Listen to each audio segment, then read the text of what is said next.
Good evening, board members. Thank you so much for giving your Friday night up to host this meeting. We have quite a few things on our agenda, so we'll go ahead and get started. Could I get a roll call for attendance, Ms. Pahi? Yes. Or Dr. Reyes, present? Gabrielle Graham, Present. Angel Rivera, Here. Terry Moore, Present. Liddell Packey present. All right, I'd like to move on to our Pledge of Allegiance. Karen, yeah, I love our flag. Thank you. I'm having some mouse trouble, but I have it open. Here we go. As long as the mouse didn't eat the flag. No, that would be interesting, but no, here we go. I pledge allegiance to the flag of the United States of America and to the republic for which it stands, one nation, under God, indivisible, with liberty and justice for all. Thank you. All right.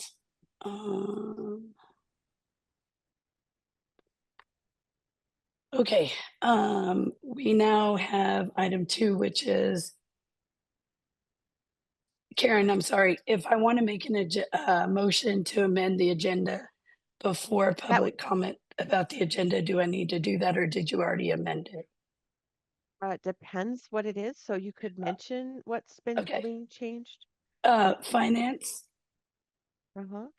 due to our discussion today, we may need to move finance because it will impact the finance committee report. So are you taking the financial report section off the agenda or move off Yes, completely? I'd like to make a motion to remove that from the agenda this evening. We'll postpone it till next week. Yeah. Okay, so we're going to take number 3, then number 2 on the agenda, and you are motion to approve the agenda, but removing section 5 completely until next week. Correct. Do I need a Thank you. motion to do that? Yeah, we could do Okay. it for item number 3. So you've made the motion. Okay. I'll second the and motion. And that was Angel, I think. Yes. Yes. Okay. Do you want me to do Okay. the all in favor, or I know you have no other voice there. Yeah. We could do a roll call for that because it is an important piece that we removed, please. Okay, Christine Reyes, Yes. Angel Rivera, Yes.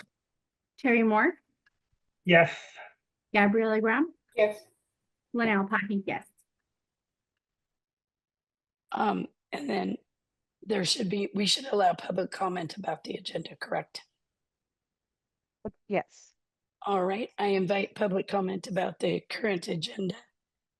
If you would like to speak, please raise your hand and make an indication so that we can move you to the panel.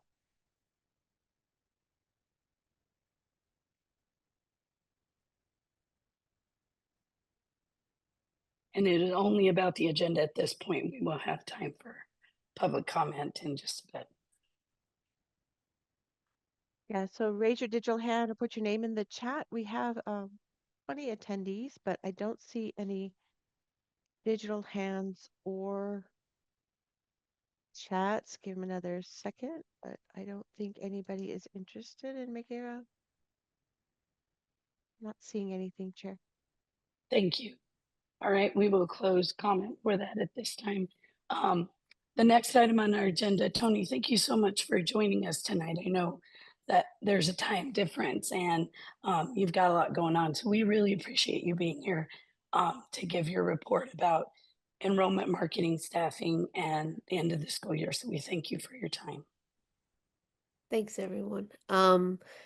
Okay, so I don't have a presentation, but I'll just speak on it. I'm just gonna look on my end, just kind of going back and forth on my screen here.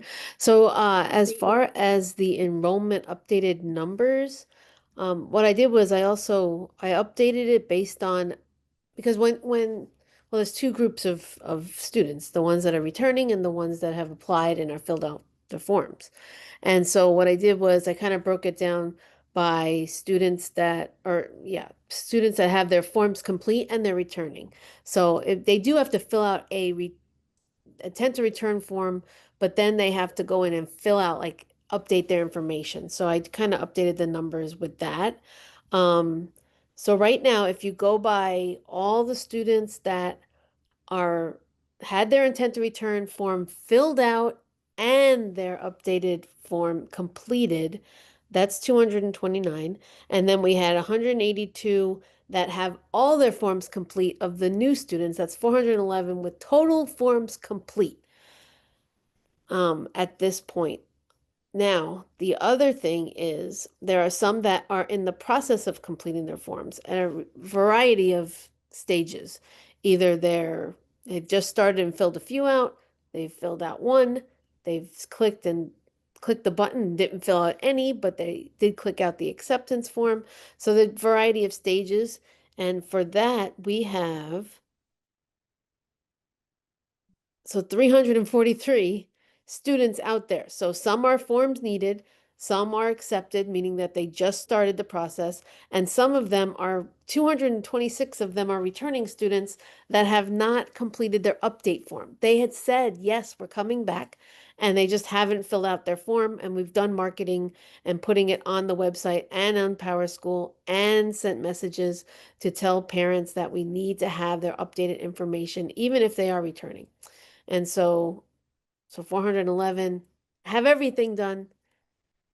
343 have a variety of stages of things done. And so that's where we're at on the numbers, which if you add those up are over 700 kids. But of course, sometimes they don't fill out their forms and they don't. So, I just wanted to have some solid numbers, the 411, and then some that are in various stages of enrollment. So the 226 though are enrolled. They are the returning kids that we need to have their forms filled out. So the office staff, just so you guys know, I've been out since June, the beginning of June. So June 5th, 6th it was. But working remotely, and I just wanted you to know that, the staff has been on it. They have been giving me updates. They are letting me know that they are calling, they are emailing.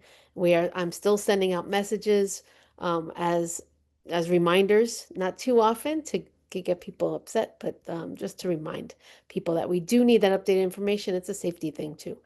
So those are the current numbers as of today that I have. And it's a variety of grade levels. The biggest grade levels are in the K through 8. And then it falls off a little bit, quite a bit when you get to 10, 9, 10, 11, 12. So that's that. Marketing, as far as that, we're doing some Facebook. Again, all these Facebook things are free marketing avenues and creating. So our office manager has been creating some great graphics as well. So we try to put those out on Facebook, but the PTO, thanks to them, kudos to them for really doing a great job of as well of putting things out there for our parents. So that's really great. And as far as the end of the year, Mr. Zapata has done, he's the assistant principal, and he has done an amazing job of closing out the teachers' exit forms. So they're all done.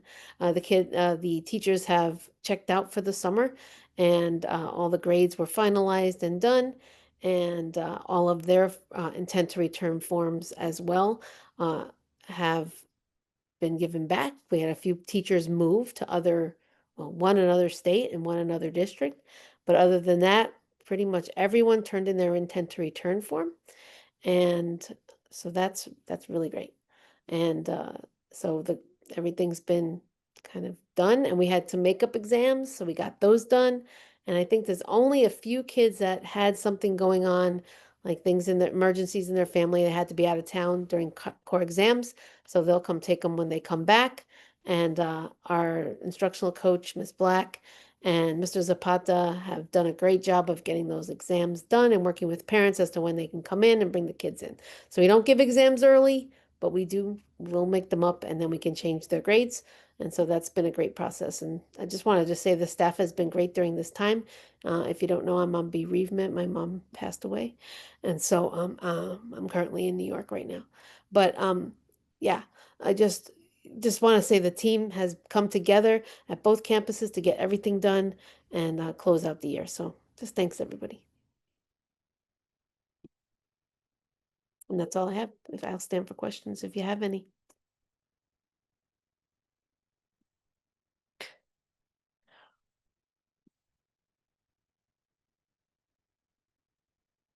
No questions from me, but I did want to say thanks for all the updates, for all the actual enrollment numbers.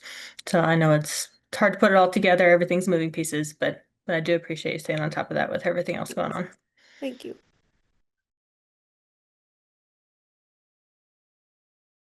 Before we move on, could we go back to, I think we skipped an item. Yeah, we did. We skipped an action item.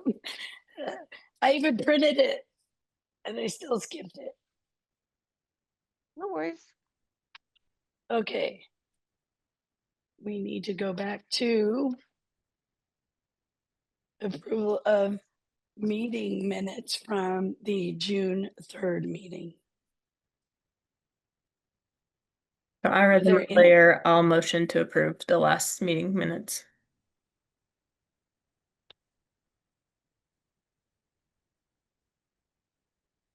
I'll second that. Thank you. Yep. My apologies. I have all these notes and circles and I missed that one. Okay, so we approved the minutes as is. I didn't see anything that needed to be amended, so thank you very much. All right, We need a vote, Chair Reyes. oh yes, please, all in favor, well, we don't need a roll call for that one, right? We just, all in favor of accepting the minutes as written. Aye. Raise your hand or say aye. I Because we're recording it. All right, thank you. I'm sorry, I got distracted by item B because so our general update is that we had 2 resignations from our board. Claire Rayleigh and Anna Emmerich Bayet have resigned, so we have open positions on our board that we'd like to fill within the next 30 days. So if you know someone out in the public who would like to apply, please send us your intent to apply and resume and interest, please.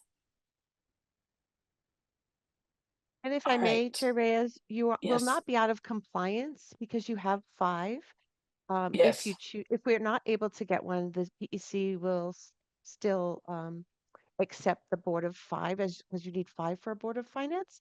But it would be a good Yes. idea to get more folks. I just wanted you to know We'd that like as to, far as well, part of our plan sorry, Karen, part of our plan moving forward is we would like to have 7 members so that we can divide up into committees so that our meetings aren't quite as long because we would get a report from the meetings instead of having to vote on every item like we do currently because we only have 5 members.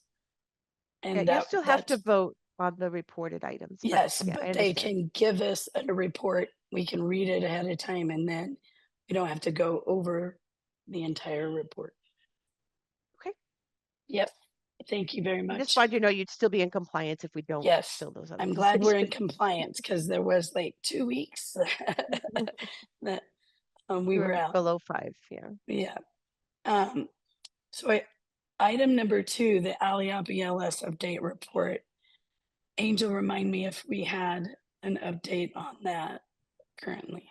So This is my just item a- number 2 says mandatory training and requirements of board members. Do you have an old, What? No, I just or printed maybe it. do I have the old agenda?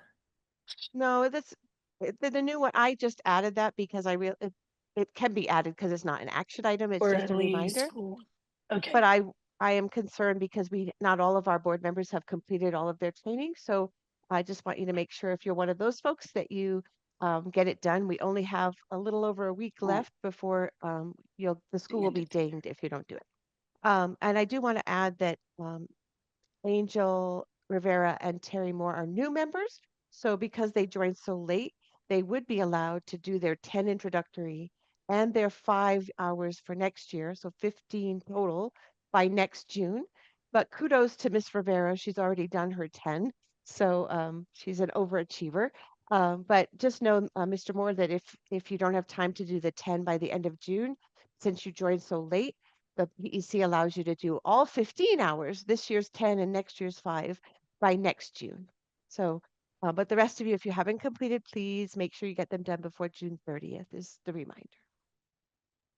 Karen, I printed this 5 minutes before the meeting, so you beat me to putting Sorry. And things then, on it. No, and you're fine.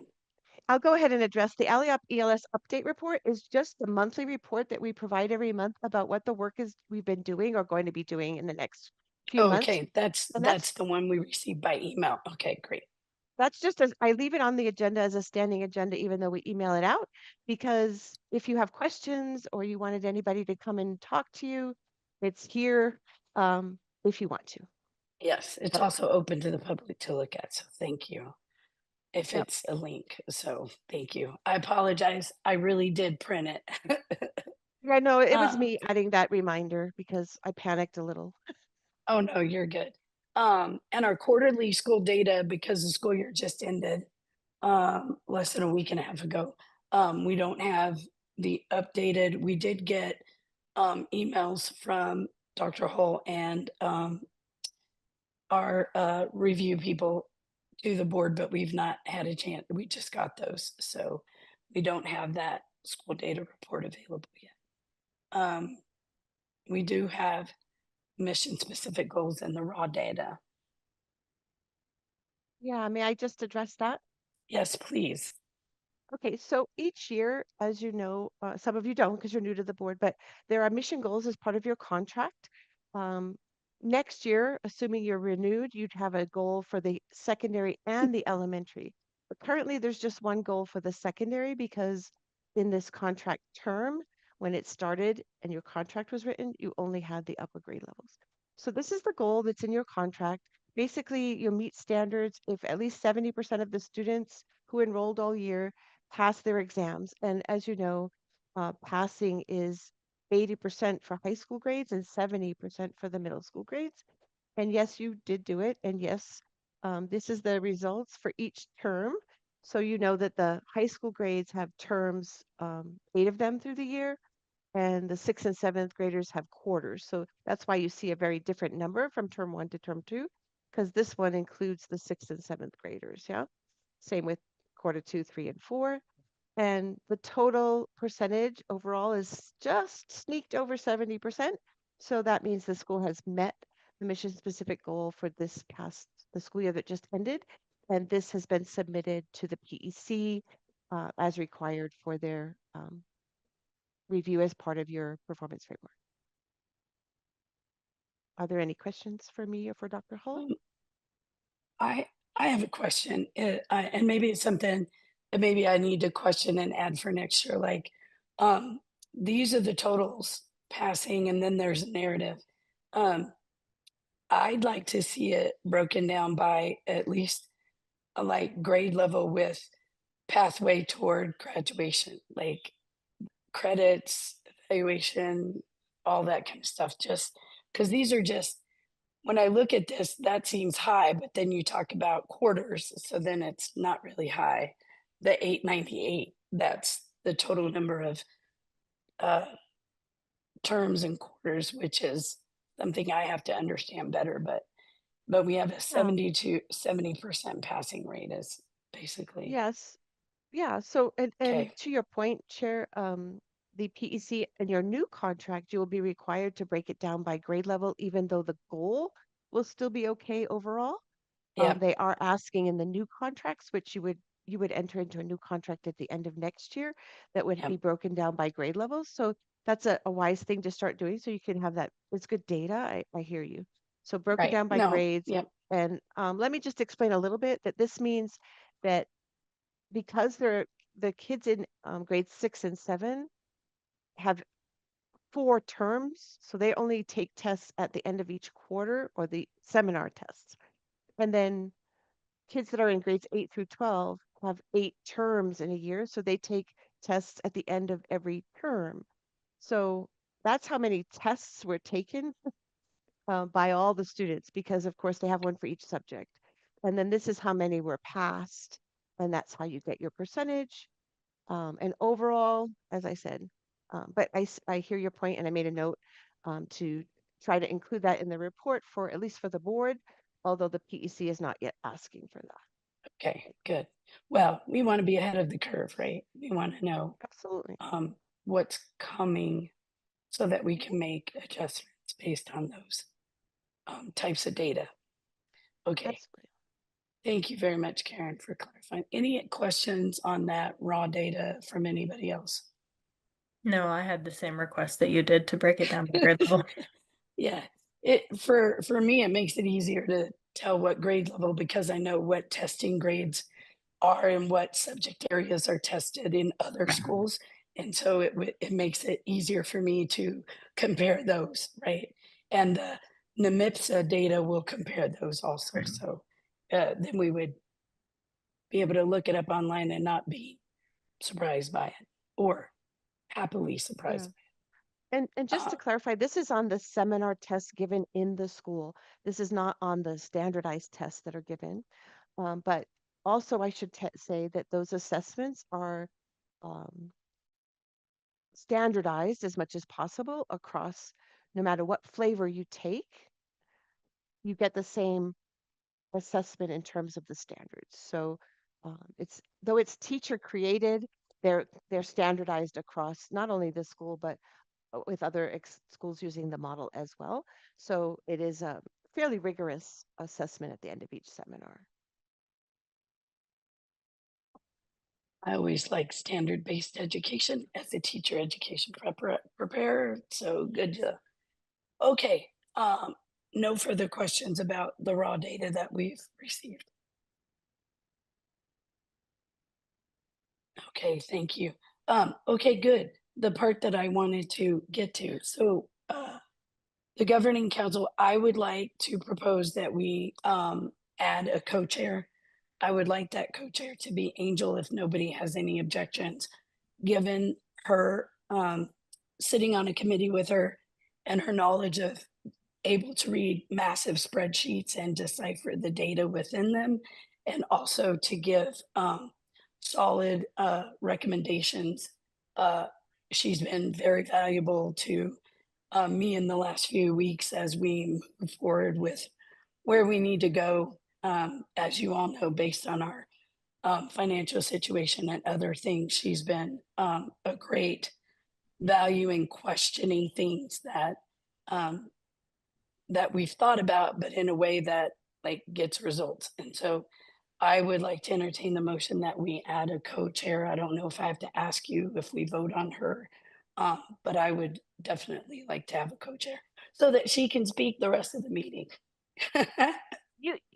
I think you've made a motion. I mean, you can make the motion, Chair Reyes. So if you Okay. want to move to appoint Angel Rivera as co-chair, and then we would need a second and a vote, or someone should. Okay. But So- real quick, I just want to say I accept if you decide to nominate me.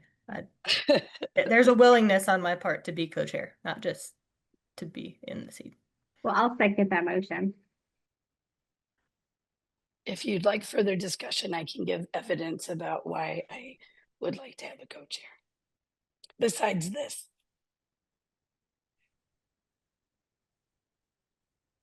could we Take a then vote. take a vote, please? Dr. Reyes, Yes. Terry Moore, yes, Gabriella Graham, Yes. Cornell Pocky, yes. And Angel, do I have to ask Angel as well? No? Oh, Angel she Rivera? does? Yeah. Okay, well, Okay. I volunteer. Okay. Thank you. All right, Motion great. carried. I'm appointing her immediately and she will handle the rest of the meeting because I may only have a whisper left. Thank you. Okay, so the next item on our list is the school path forward presentation and discussion. So Karen, in order to get to that, I'm going to need sharing rights. Do I have that? Oh, I do should. have that. Okay. Mhm. I put together a presentation so that we can all walk this path together. And you guys can see not just the board, but also all of the attendees, the work that we have put into making sure that one, we have options, and two, that we have viable options. I'm sorry. Am I sharing the right thing? What do you see? Because I only see I It see the says- presentation. It Yep. says Explore Academy Las Cruces Path Forward Discussion 6/20/20. Okay. All right, got it. I was trying to minimize my side window. Okay. All right, so let's get started. We took into account a lot of different variables in this discussion. And so I'm going to start with one of the very first ones, which was testing, because as a school, we are often associated with academics, as we should. And so we wanted to make sure, as we're going over testing results, that our project-based learning has been effective, or to note areas where it has not been as effective so we can figure out how to make it more effective. So I've prepared a whole bunch of different test scores, some of them from beginning of year, some of them from end of year, just as some comparisons with some legends. I can certainly send this slideshow out afterwards if anybody would like it, but I did just want to lay a lot of this out there. So this one right here is for the New Mexico ASR testing, and it was specifically for science. This one was elementary. You can see here in the middle where the New Mexico average is.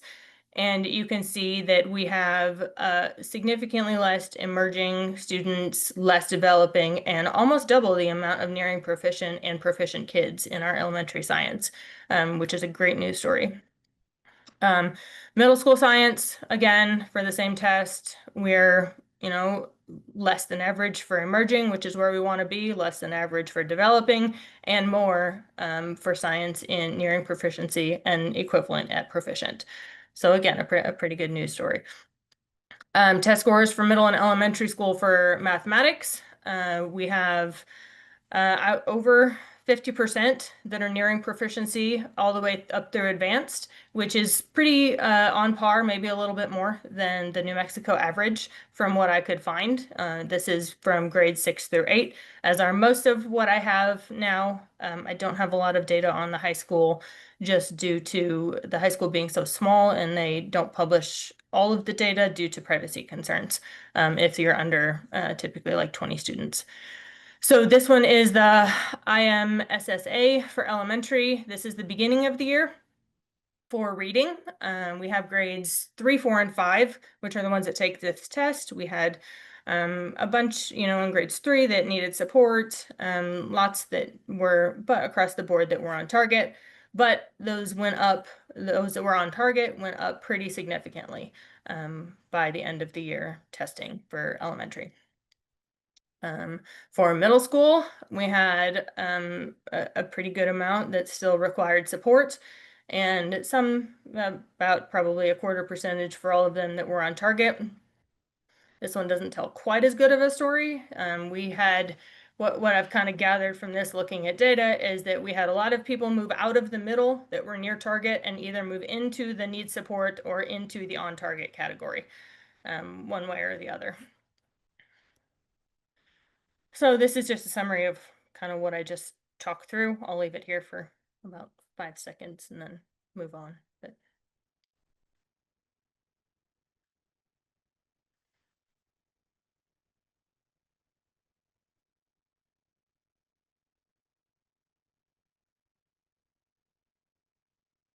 and then towards the bottom of this one, I did just note what I told you about high school, where there's not a ton of data to pull from for standardized testing.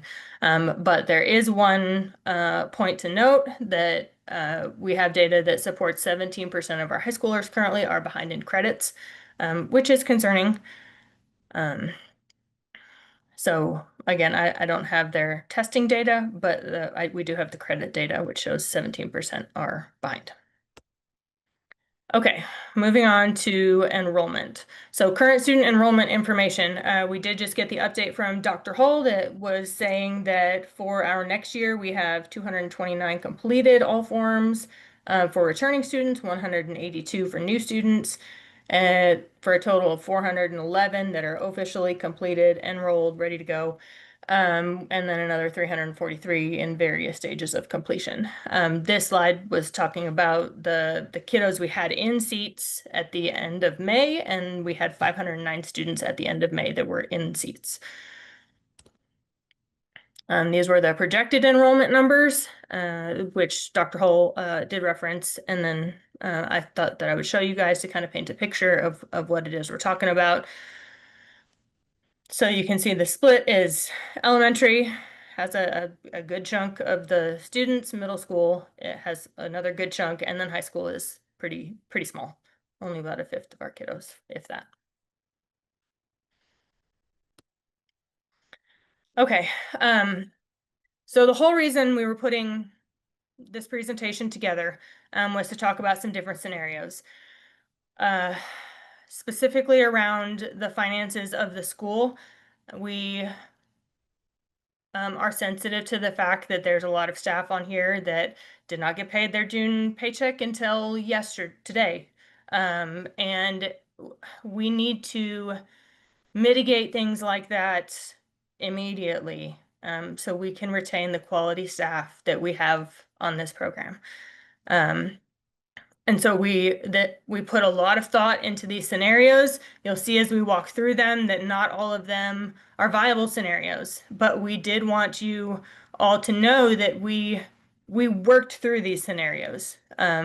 We made sure that we put everything in the best light as it could be for given the circumstances. Okay, so I'm just going to start. So scenario 1. This is our current budget with actual enrollment numbers. Those actual enrollment numbers are not the 509, but they are the projected 635 that we think we can get to with all of the students across the board by the time school starts and on day 40 to retain those amount of kids. This scenario assumes that both properties are retained at the current agreement levels with no changes. This assumes that there will be no reduction in force, staff remains exactly as is, and no new positions are hired. So there were a handful of teachers and staff that left. Those positions would not be backfilled. And yeah, so the fact of the matter is with this budget, and I will, for every scenario, I will show you the corresponding budget slides that back up all of the data with this. The fact is this school will be $659,000 in debt by the end of next year with no way to get out, and it will likely close.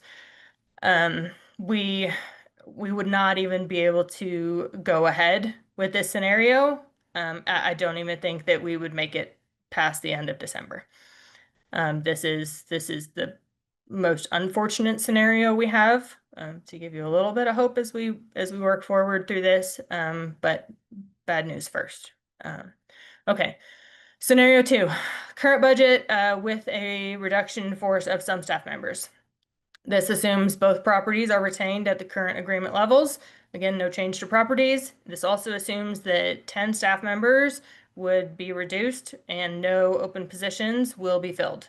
This assumes the current enrollment at 635 on day 40, which is what we're hoping to get to for that. If we RIF 10 staff members, there likely would not be enough staff to cover the amount of kids that would want to attend Explore. Class sizes would increase, oftentimes significantly, or more staff would have to be hired to meet the student need, which we may not be able to accommodate given the budget. The budget would probably wind up below zero, and this also leaves zero wiggle room for additional unexpected expenses throughout the year. If we wound up going below zero, we could potentially wind up in the same boat we find ourselves in right now, with paycheck issues, not being able to pay leases, etc. And it's not a sustainable path forward. So although there is a positive at the end of year 1 of 197,000, that it still doesn't give us enough wiggle room to really make sure our school thrives and grows.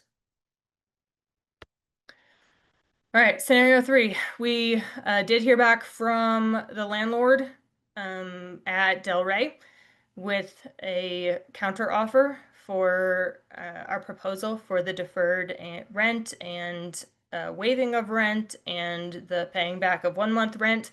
And what they were ready to counter propose was that the rent be deferred from April to August at a 9% interest, the tenant improvement overages deferred over the duration of the lease at 9%, The overall cost of the Delray property goes up by $500,000 by the end. And if we exercise the option to purchase the property, whether that be with a bond or a refi or any other means at that point, the deferred rent balance and TI overage, including accrued interest, would be paid in full at closing. Now that's probably well over $500,000 that would then be due at closing, which the school currently does not have in its reserves, and with most of these scenarios has no way to get there within the next year. This scenario also has to assume a reduction in force, again, with no open positions being filled, assumes the 635 enrollment numbers.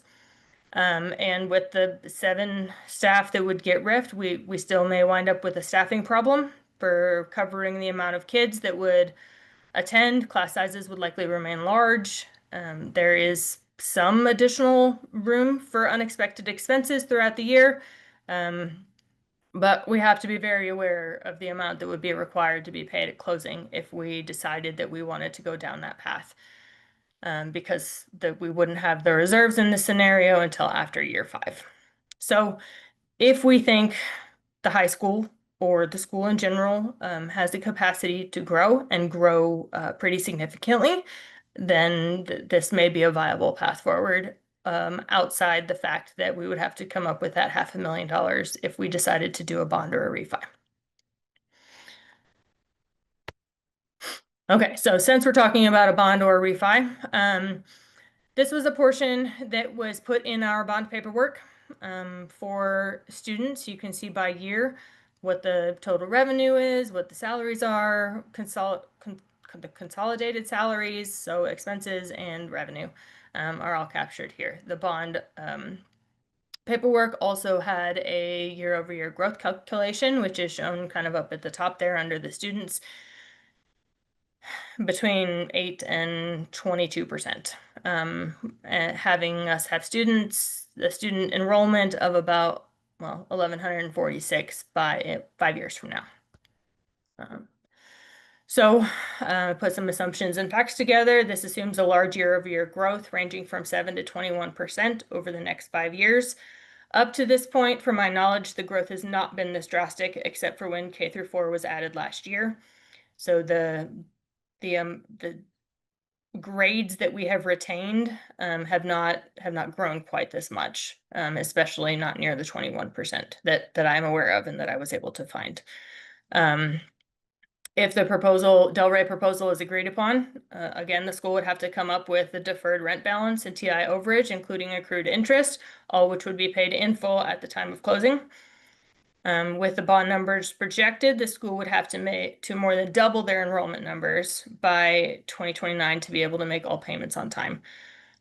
So again, we have 509 students that were there at the end of May, and so that 1149 is well over double that. The bond nor the refi sets the school up for long-term success based on enrollment trends for Explore Las Cruces, based on the data. So the assumption is there's a potential for our school to be right back in the same boat we're currently in financially if we do not meet those enrollment numbers in 5 years. So if we did decide to do a bond or a refi in 5 years, we could potentially be back in the same boat if it follows the same scenario. All right, so scenario 4. This one is probably the most drastic of the scenarios, but I think it is my proposal for the path forward that the school take based on finances at this point. So this assumes that we get out of our Explore lease for Delray and we vacate the building within 30 days of letting the landlord know our decision. This also assumes that space constraints at Telshore campus only allow for grades K through 8 to continue as part of Explore Las Cruces while keeping class sizes smaller and manageable. Grades 9 through 12 would be effectively cut from the charter. This assumes all teachers and staff that are solely tied to the high school or Delray specifically and have no other activities up Telshore, nor could they support K through 8 in any way, would be reduced. This is approximately 9 staff members. Now, some of those positions have already left. Dr. Hall mentioned earlier that, you know, one of them moved districts, one of them moved states, et cetera. So it would be a non-backfill with some reduction for staff members. This assumes a 396 enrollment number on day 40. That is drastically lower than the others because we were cutting out grades 9 through 12. The current enrollment numbers from previous spreadsheets show 523 K through 8 students.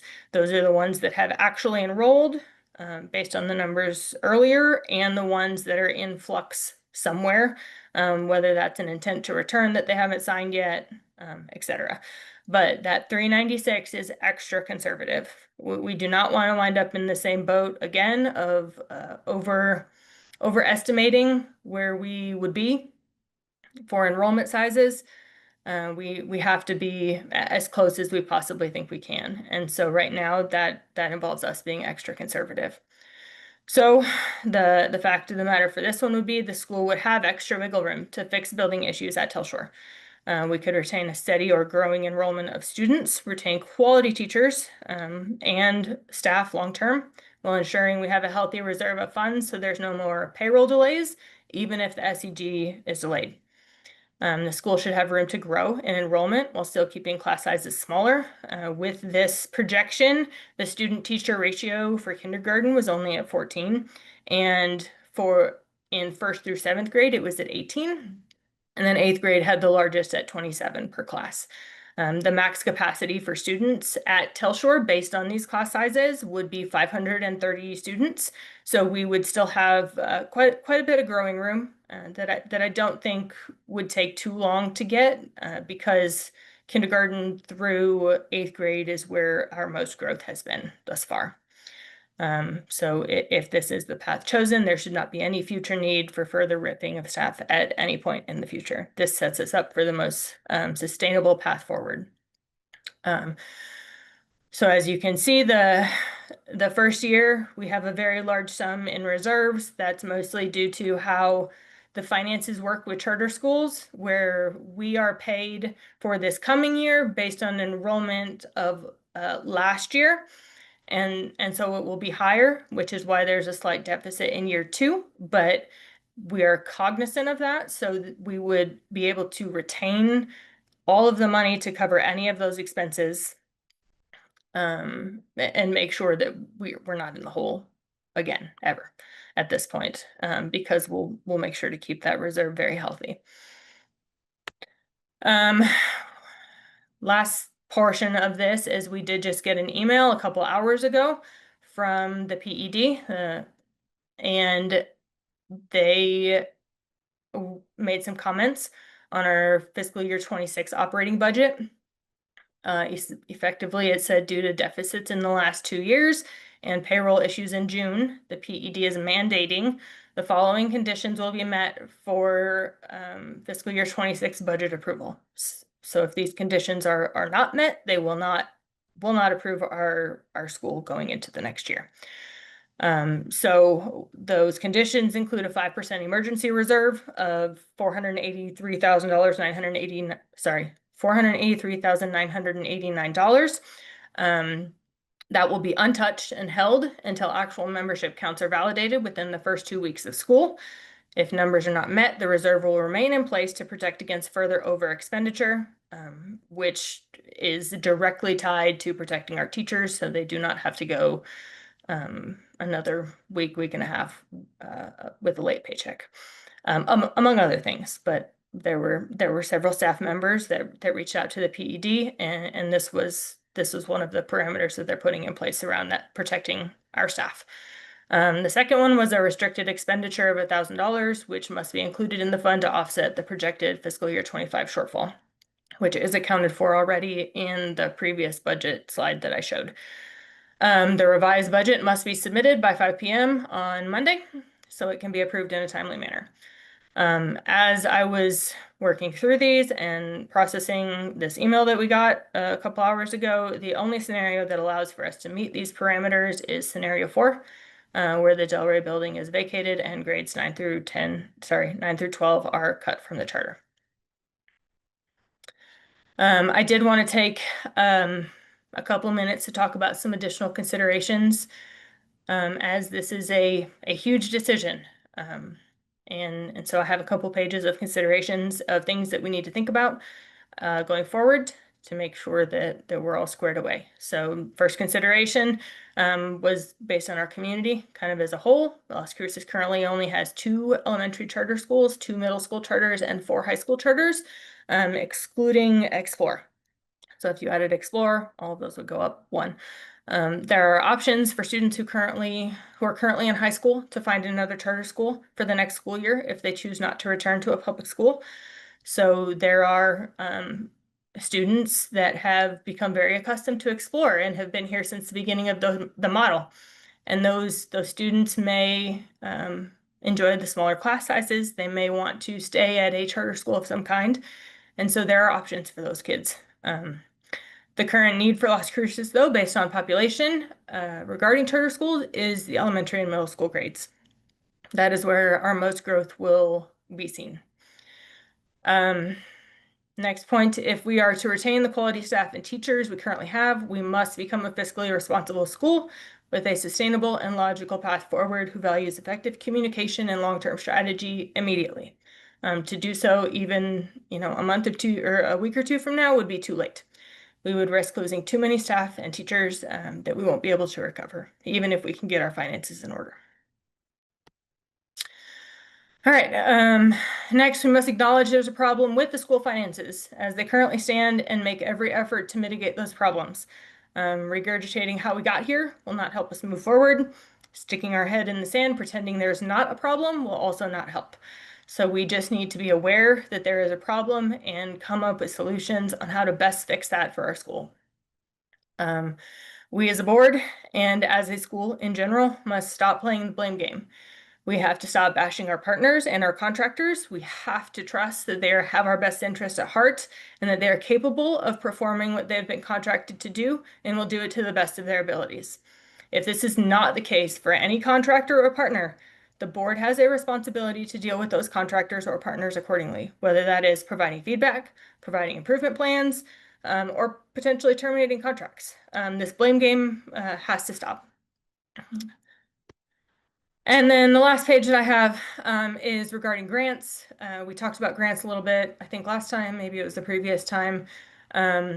We are on the Axiom list of monthly grants at this point for all of the different ones to apply for. We are in the process of applying for a security grant, which will help with the improvements that need to be made at school. And there's another literacy grant that I found that we're applying for that will help with some instructional materials. And all of these things are great and wonderful, but they will help supplement revenue. And they cannot be counted on as a direct source of continuous revenue for income. Just as a note. Okay. That is the end of my slideshow. So I want to open it up for discussion at this point. I'm hoping y'all have questions. I know I tried to think of things and preemptively answer as many questions as I thought there would be, but I'm hoping you have questions. So I will pause there. Angel, first, I want to thank you very much for the work that you've done over the last 4 to 6 weeks. Maybe it's only 4. It seems like a long month that we've been going through scenarios with our finance people, with our attorney, and with other people. And so we did not come to this decision lightly. We are working with the other charter schools to figure out how they will support any 9 to 12 student who would like to go to them. We will support any resources that you need. I attended a charter school board meeting last night. I had a conversation with them about potential enrollment for students, and they're willing to help us with whatever we need. So I want to assure the families that we did not attempt to throw you under the bus in any way. We have to keep a fiscal responsible school going. Over the last year, we have been in a very tight financial situation. I joined the board a year ago, and this has kind of been coming down the pathway. Um, when we heard that we were not going to be able to pay payroll, that's kind of when we were like, okay, we're doing the right thing for the school, the families that we can serve, and for the community of Las Cruces. A K to 8 school makes sense in Las Cruces. And I the board will have to make the decision, but ultimately we're backed into a corner. So we we could lose everything or we could sustain the model that is sustainable. So that's all I want to say.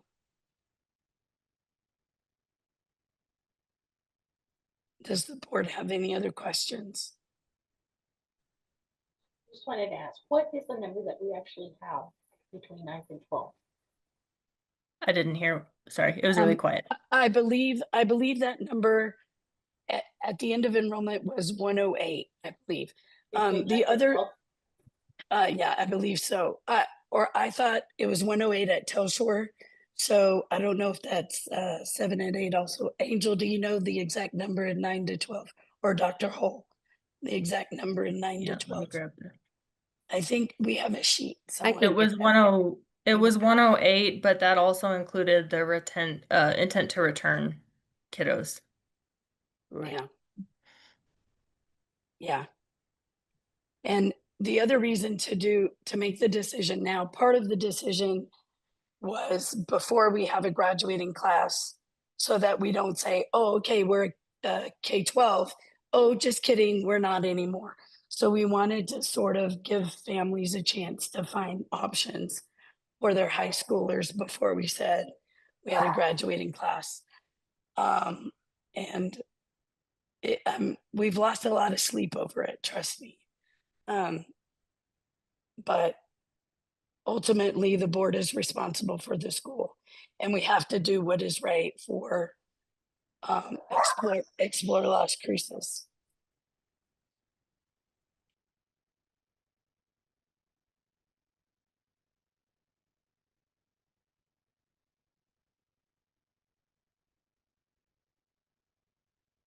Are there any other questions?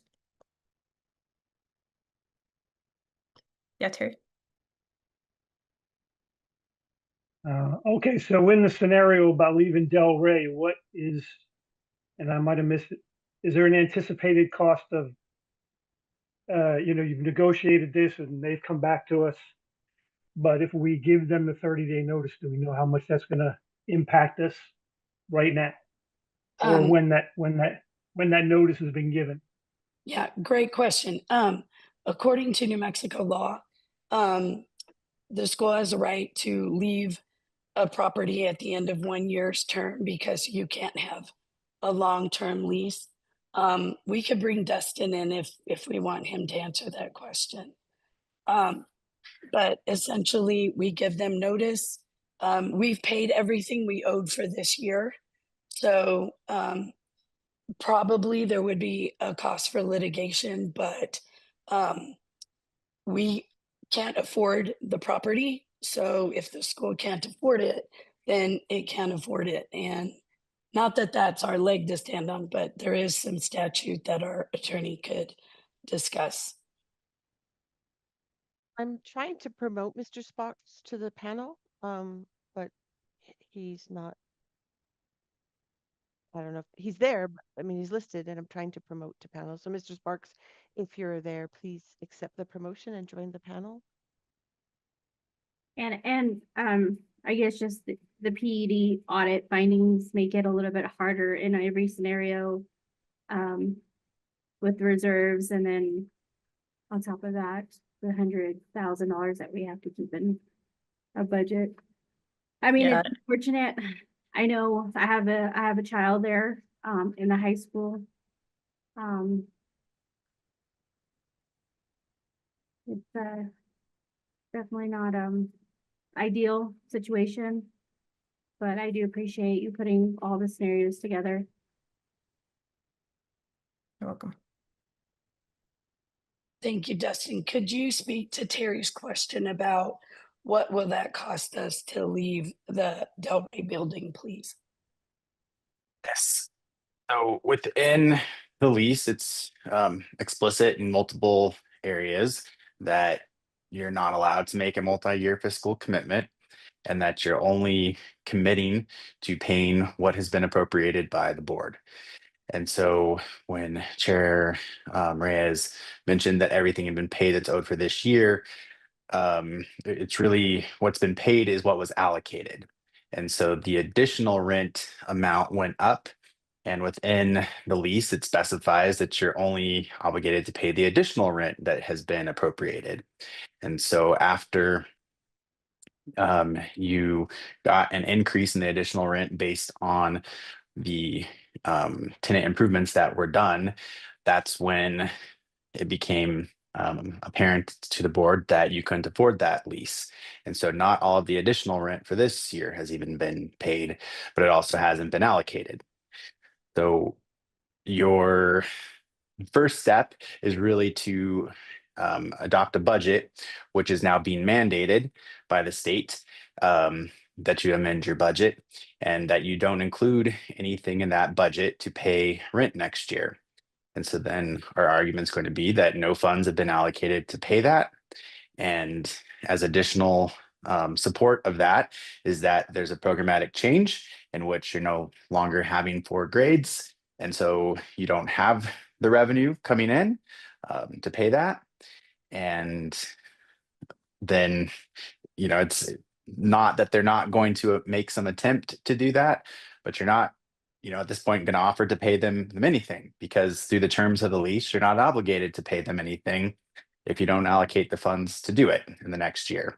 But it's important both for your enrollment and your staff and everything that you don't go into next fiscal year with a budget that has anything appropriated in it to pay the lease if you're not going to pay the lease. Because once you have that finalized budget and start the next fiscal year, if the funds are appropriated, then they have a much better argument to go after that money. I just want to say that I didn't ask the question trying to impact a decision. I just wanted to know if there's something laying out there in the weeds that was going to pop up later on down the road, because the negotiations have seemed to have been presented as a little, tense, rocky, things like that. That's why I asked. Thank you.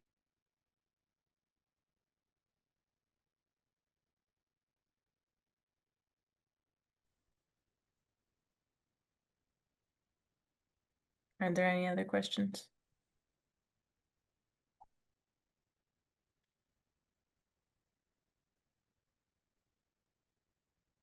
So at this point, we would need to vote on the scenarios presented by,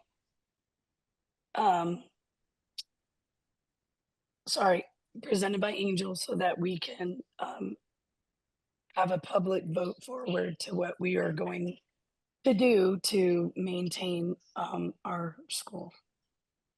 So I make a motion that scenario 4, which is move to a K-8 model, given the PC's recommendation about our budget and the shortfalls that we've had in our budget over the last 3 years, we can't continue that.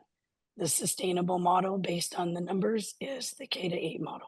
So I make a motion that we vote on scenario 4, which is the K-8 model moving forward, or explore Academy Las Cruces.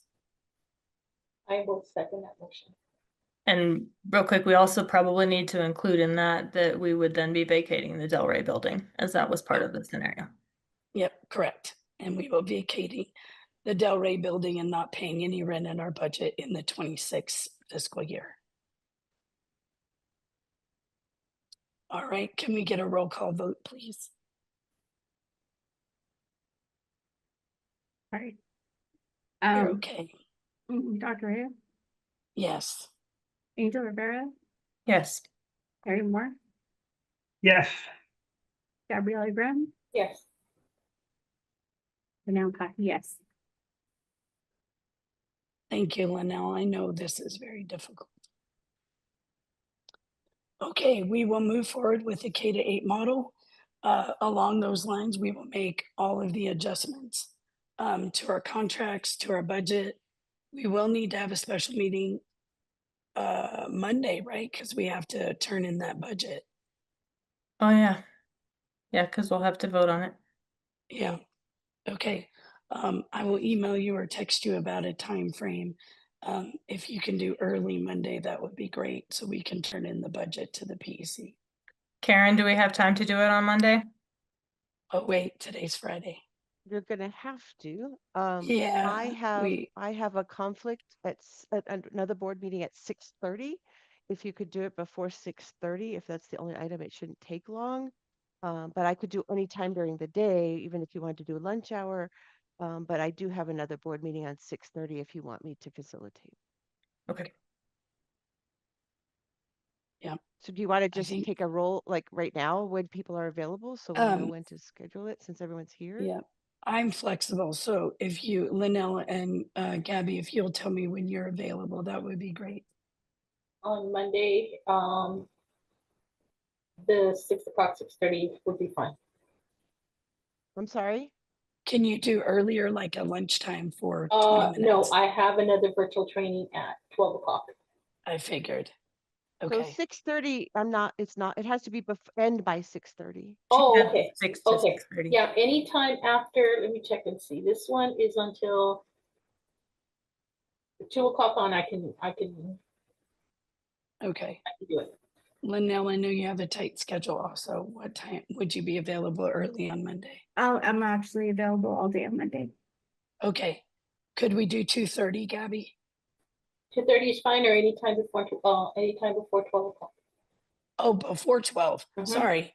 But let's do Can it we after lunch though, because Josh still has to have He time to has put to it have together. time to put the budget together. Terry, would you be available our time at 2:30?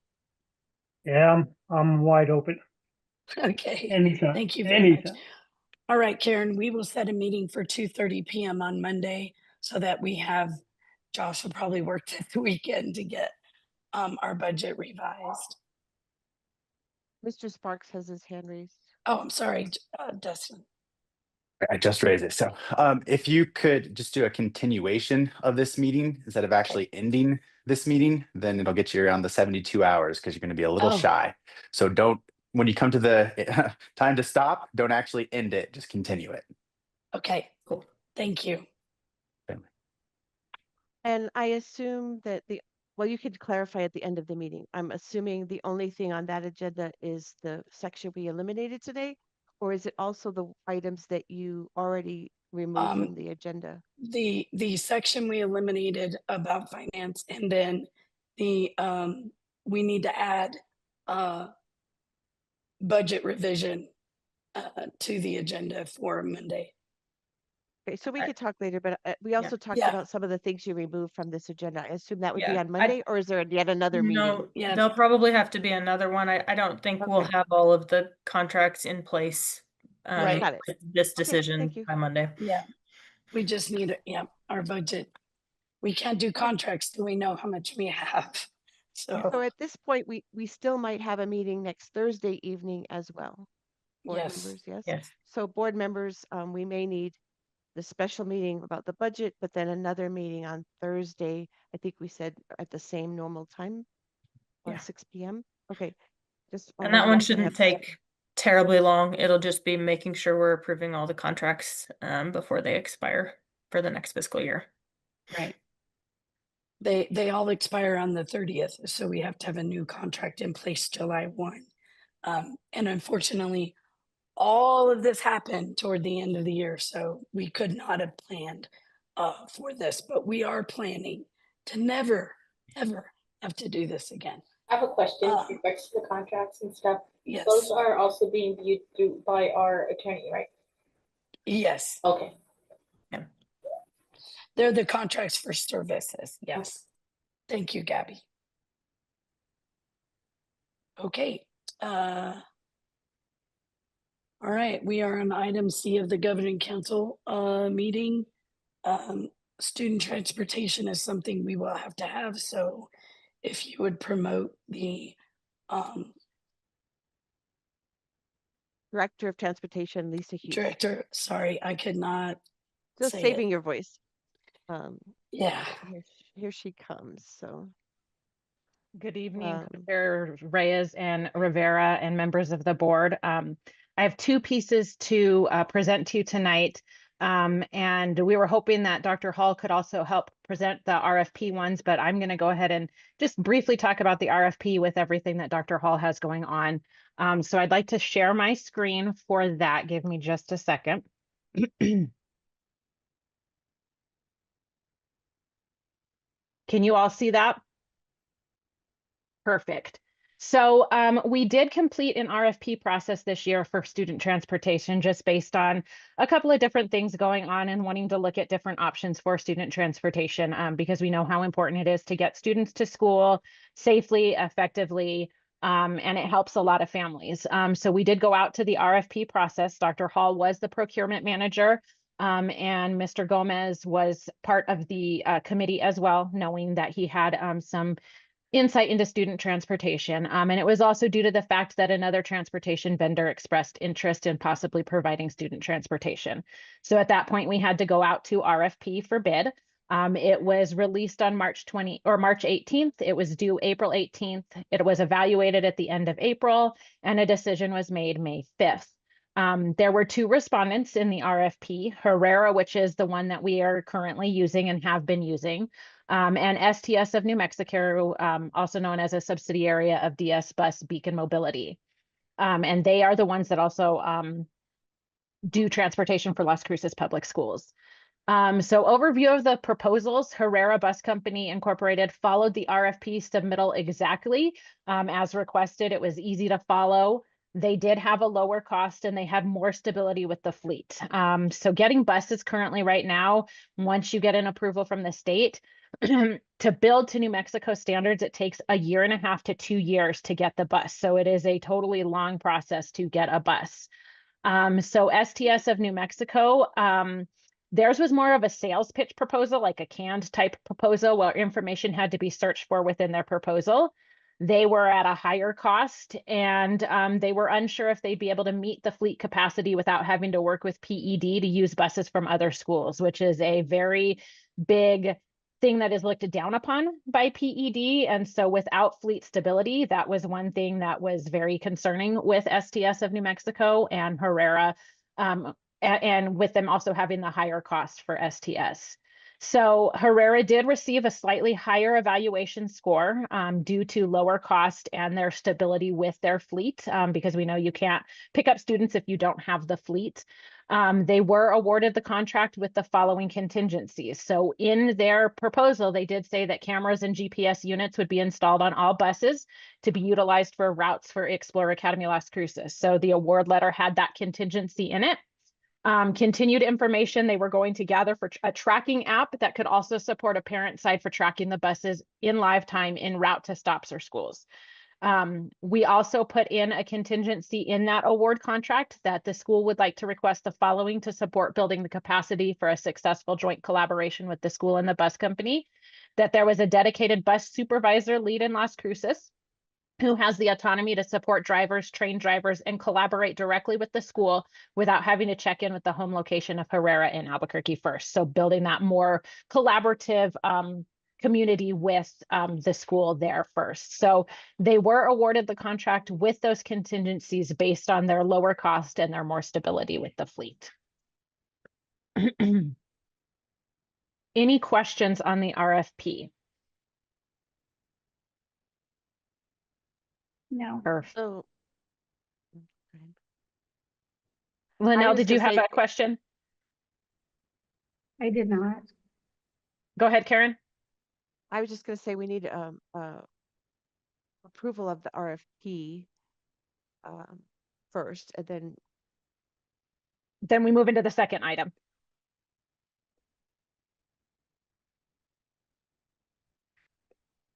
Okay, well, I do I'll think- motion to Sorry. approve the RFP then, as it was. You guys did a great job putting all that together. Thank you. Thank you. I will second that. Probably do a roll call, you know. I'll take a roll call. Dr. Reyes, Yes. Angel Rivera, Yes. Terry Moore, Yes. Gabriella Graham, Yes. Linnell Pahi, yes. Thank you. So now we'll move into the draft contract. Draft contracts had to be approved by PED by the 13th of June so that they could be part of the budget that is proposed for the next school year. So this is the contract. It's very similar to the contract that we had last year. It's a basic contract from them. They have now changed their name to Herrera School Buses Incorporated instead of Herrera School Buses and Coaches. And so this is the draft contract for the 6 buses that you still had last year, same amount of buses for this coming year. It does meet the transportation allocation that you have been awarded by the state. And it was the cost that was in the RFP. So they did match that with the transportation allocation. It is the general contract that is the same every year, just changed the dates on here. The thing to be aware of here is moving into this board contract is that it has been signed by Herrera School Buses. PED has approved the draft because of course we weren't meeting until after the 13th. Right now we are showing this is the fleet of buses that they are using. And like I said, with that timeline to get buses to New Mexico standards of 1.5 to 2 years, we had some approval letters that we were not aware of until June of 2024. So the company purchased 2 new buses on their own, and those are being used as spares until our replacement buses arrive. We just received the paperwork for EA 22, which is this one right here that shows the $33,000 329 rental fee. That one is a replacement bus for one of the older buses. We are still awaiting a replacement bus for another one of our approval letters, which was ordered on 9/13/24. But again, that timeline for buses is huge. And things are just, they take a long time. So there are 3 spare buses being used. They are registered and titled to Herrera with the bank as the lien holder, and PED is aware of that and has approved the contract as it stands right here. Right now, the fleet contract, it does say TBD for all of the routes because we don't know the routes quite yet because we got to look at enrollment and signups for buses until we can determine the routes. So that will be added later. And then here's the cost right here that does come in with the RFP and within the transportation allocation. And moving into the second part of that, before I open up for questions, I'm going to share this tab. Because this is something that we had proposed and approved for this school year a little later in the year, but it is our memorandum of understanding with Herrera Bus Company. They are the vendor. They are contracted with us.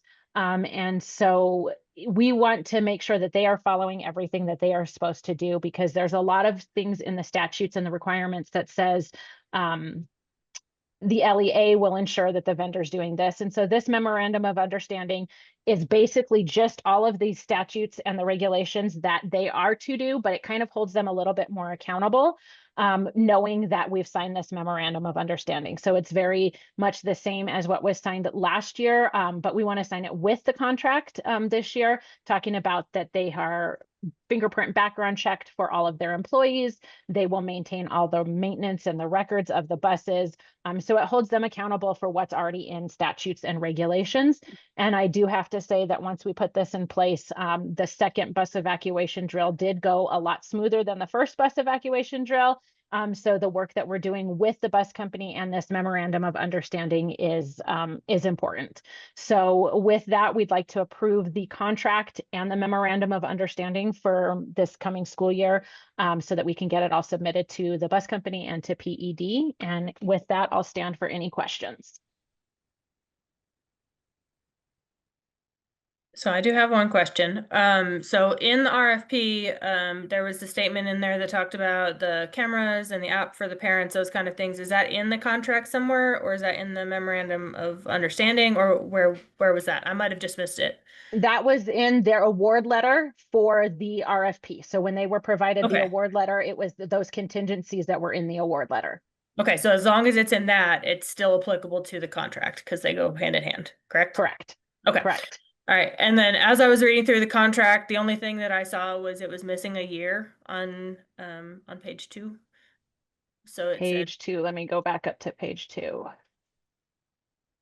and it was under the 13.3, says commencing on the first day of August, and then 20, and then the Okay, 2 are I blank. will make sure that the Herrera Bus Company gets that put in. Awesome. Thank you for catching that. Yeah. Yeah, that was all I had. I think for everybody else's knowledge, I think it's only about 8,000 more than it was this year. And that's more than likely due to cost of fuel going up and everything like that. yeah, which is reasonable. Yeah, Karen. I just wanted to ask Lisa, and maybe you addressed this, but with the change you just voted on, does that change the number of buses that we're going to need? Or are you still seeking the same enrollment? I'll let Angel speak to that first on enrollment, and then I can speak to it for buses. Well, I think it's an area thing, right? So we're gonna still try and max them out as much as we possibly can, knowing that not every kid is gonna require bus transportation. But I would rather aim a little bit too high in this regard, so we don't have to turn people away from using buses. Yeah, And if it, I don't know how PED will feel about the cut of 108 students, how that might impact that contract, but that's why I asked the question, Lisa. well, and I think we're gonna have to wait and see once they do signups. Because if it is not matching the allotment for seats on the bus, they could cut a bus. So, I mean, there's this unknown right now because that was based on what our projected amount numbers were in the current charter contract. So, I think you're going to have to wait and see what people sign up for buses and then go from there. Is there an option for us to cut one of those buses if we don't need to utilize it? With a cost savings? Or That we would have to ask Herrera, okay. and go from there. But I think, your buses were pretty full last year. Yes. And so I think if we can keep those 6 buses, again, that's all up to PED because they base it on enrollment. So they would probably be the ones to make that final decision. Okay.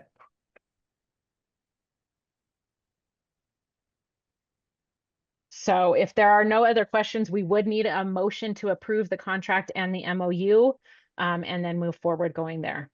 Sorry, Lisa, I have one question. So this is the amount of money that the state allocates for us to use toward transportation for students, right? Correct. So this is part of the SEG money that we get for students. Okay, Correct. okay, thank you. Is it built into the SCG or is it a separate line? It's a separate It's line. a separate line, but essentially it comes from the same. It's based on legislative, enrollment, Yeah, right? But But it's a separate award. It's Yeah. not in the SEG. It's a separate allocation and a separate award. I just wanted to make it clear in the budget that we're not, like, it's not part of our revenue source to pay that. It comes to us for transportation. Correct. It's a transportation want- allocation, and that's why before knowing, not knowing what was going to happen, they weren't allowing us to increase any buses because they still said even with the enrollment hoping to grow, you still had enough room. So that's why we maintained with the 6. They do base it on enrollment, so they'll have to go and see from there. Yes. Yeah, and the PEC is looking at us closely, Lisa, so I'm sure they will tell us Right. what we can and And can't do then this if year. we needed to, we would revise the contract. Great, thank We're you so allowed to? much. Well, we'd have to because state wouldn't allocate it Correct. because of our enrollment. So the Got it. state would force it to amend that contract, even if we agree, but they would be our provider regardless. Okay. Correct. Just want to make sure we're covered. Sorry. No, yes. No, I It's all appreciate like it. a domino effect. with Okay. Well, yes, everything has been a domino effect, so. Right. But if we yes, didn't thank you, have Lisa. this preliminary contract in by June 13th, we would not have had the budget authority for moving forward. Right. So that's why we had to move forward with a contract by June 13 with PED. Yeah, thank you so much for handling that for us. All You're right, welcome. so we need to vote on accepting the contract with the memorandum of understanding and the knowledge that enrollment may change the number of buses that are allocated. Correct. Okay, so I make a motion that we vote on those parameters, please. And I will second that motion. Ms. Pahi, could we go ahead and get a roll call because it is finances and I want to be sure we Yes. check all our boxes. Dr. Reyes, Yes, Angel Rivera, Yes. Terry Moore, Yes. Gabrielle Brown, Yes. Linnell Pahi, yes. Motion. thank you. Thank you for your time, Lisa. Thank you very much.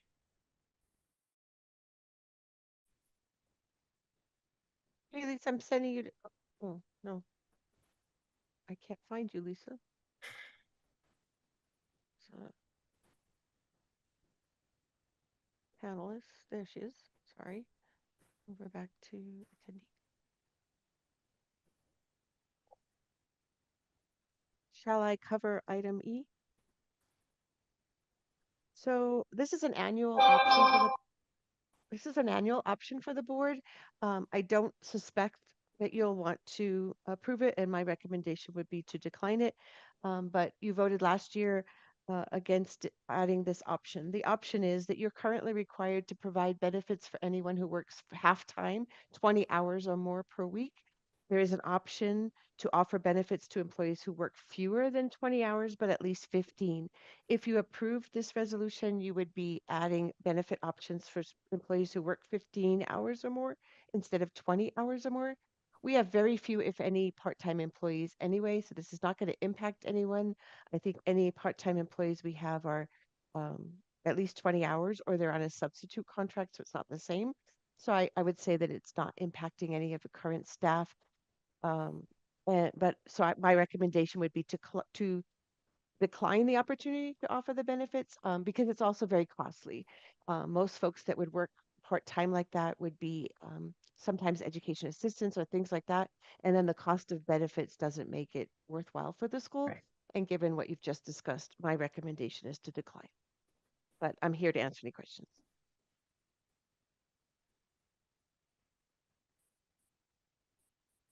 Are there any questions about whether or not we should issue insurance to, insurance is very expensive, so I vote that, or do we need a motion or just a vote, Karen?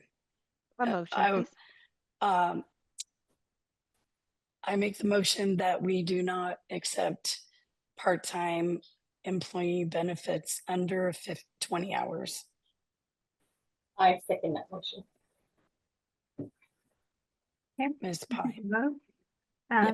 Dr. Reyes, no to the part-time So- addition. Oh, wait. You have So to vote you're- yes. Oh, I have to If vote you're yes. voting to Yeah. decline the Oh, opportunity, sorry. you need to vote yes. Too much medication, sorry. I vote yes that we decline. Angel Rivera, Yes. Terry Moore, Yes. Gabrielle Brown, Yes. Linnell Pahi, yes. For the background, Karen. Sorry? I said thank you for the background. Thank you. I was about to ask Okay. a bunch of questions until you answered them already. All right. So item F is our update on our lease for Del Rey, and Mr. Sparks is still here. So he could tell us what they offered, and I don't know, does Mr. Sparks, if that would.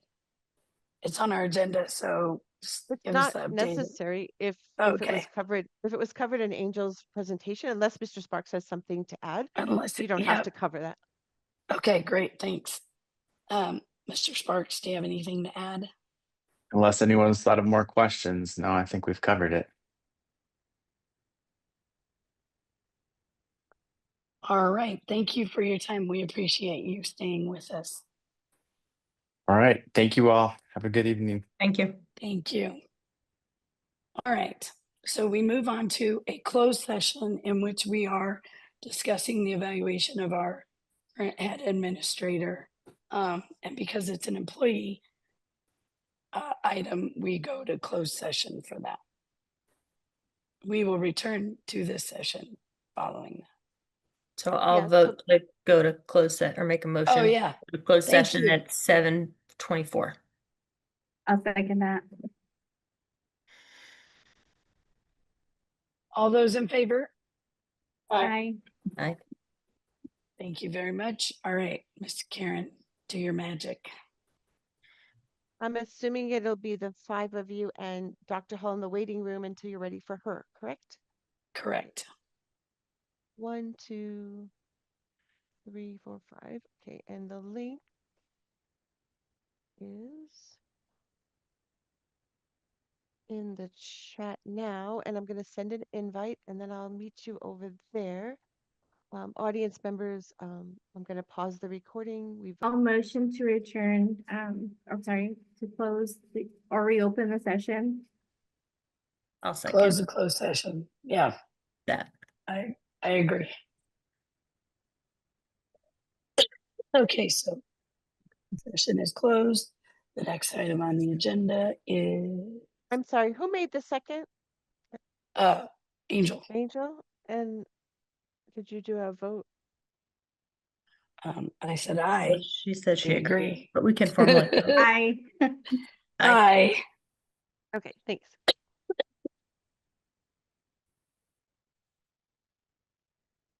My paper copy is not right. So the next item was the closed session for property, which we don't need to have today. Is there any action as a result of the closed session? You didn't approve a valuation or a contract then yet? Not yet. We'll do contracts next. I'm just clarifying, I wasn't in the session, so there's no action to be taken tonight from the reason, okay.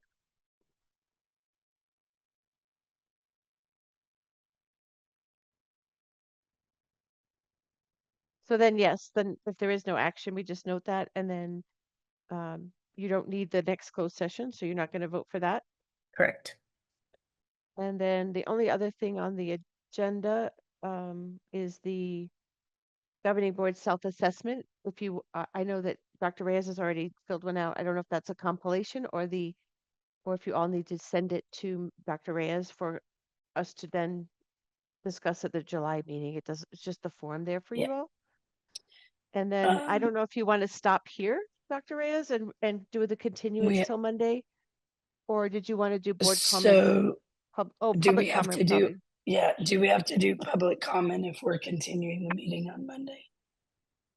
You don't have to, but But people it's a did wait a long courtesy, and time. as a I would like courtesy, I to. know we would like to, yes. Linnell, we do have a quorum if you do need to leave. Thank you. Okay, so I would like to open it up to public comment. You get, is it 2 minutes? I think The board will not respond, and we welcome you to raise your hand or indicate you would like to speak, and we will move you to the open session. Or to the panel.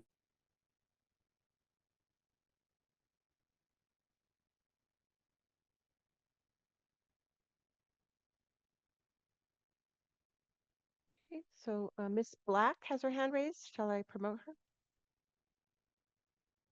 Okay.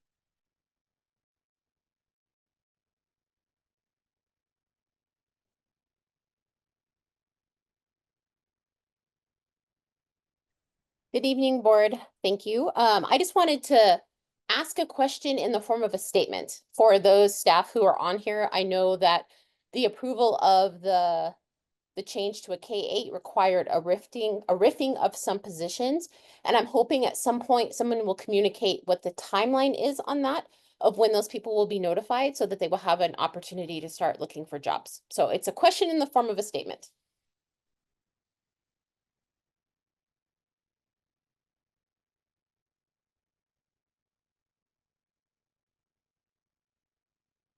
I don't think there are any others, Chair.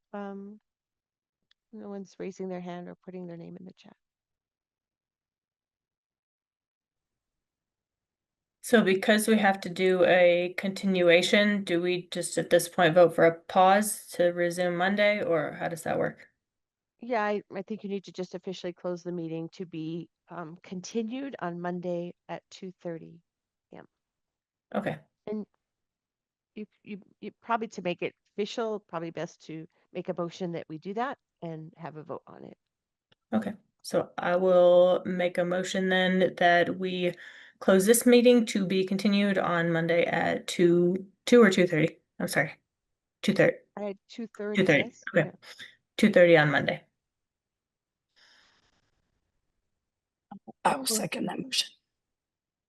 Thank you, Christine. Could we get a consensus? Yes, the Yuri. Sure, Yes. your roll call, this is for the continuation of this meeting on Monday at 2:30 p.m. Dr. Reyes, Yes. Angel Rivera, Yes. Harry Moore. Yes. Renell Pine, yes. We will, adjourn for the evening.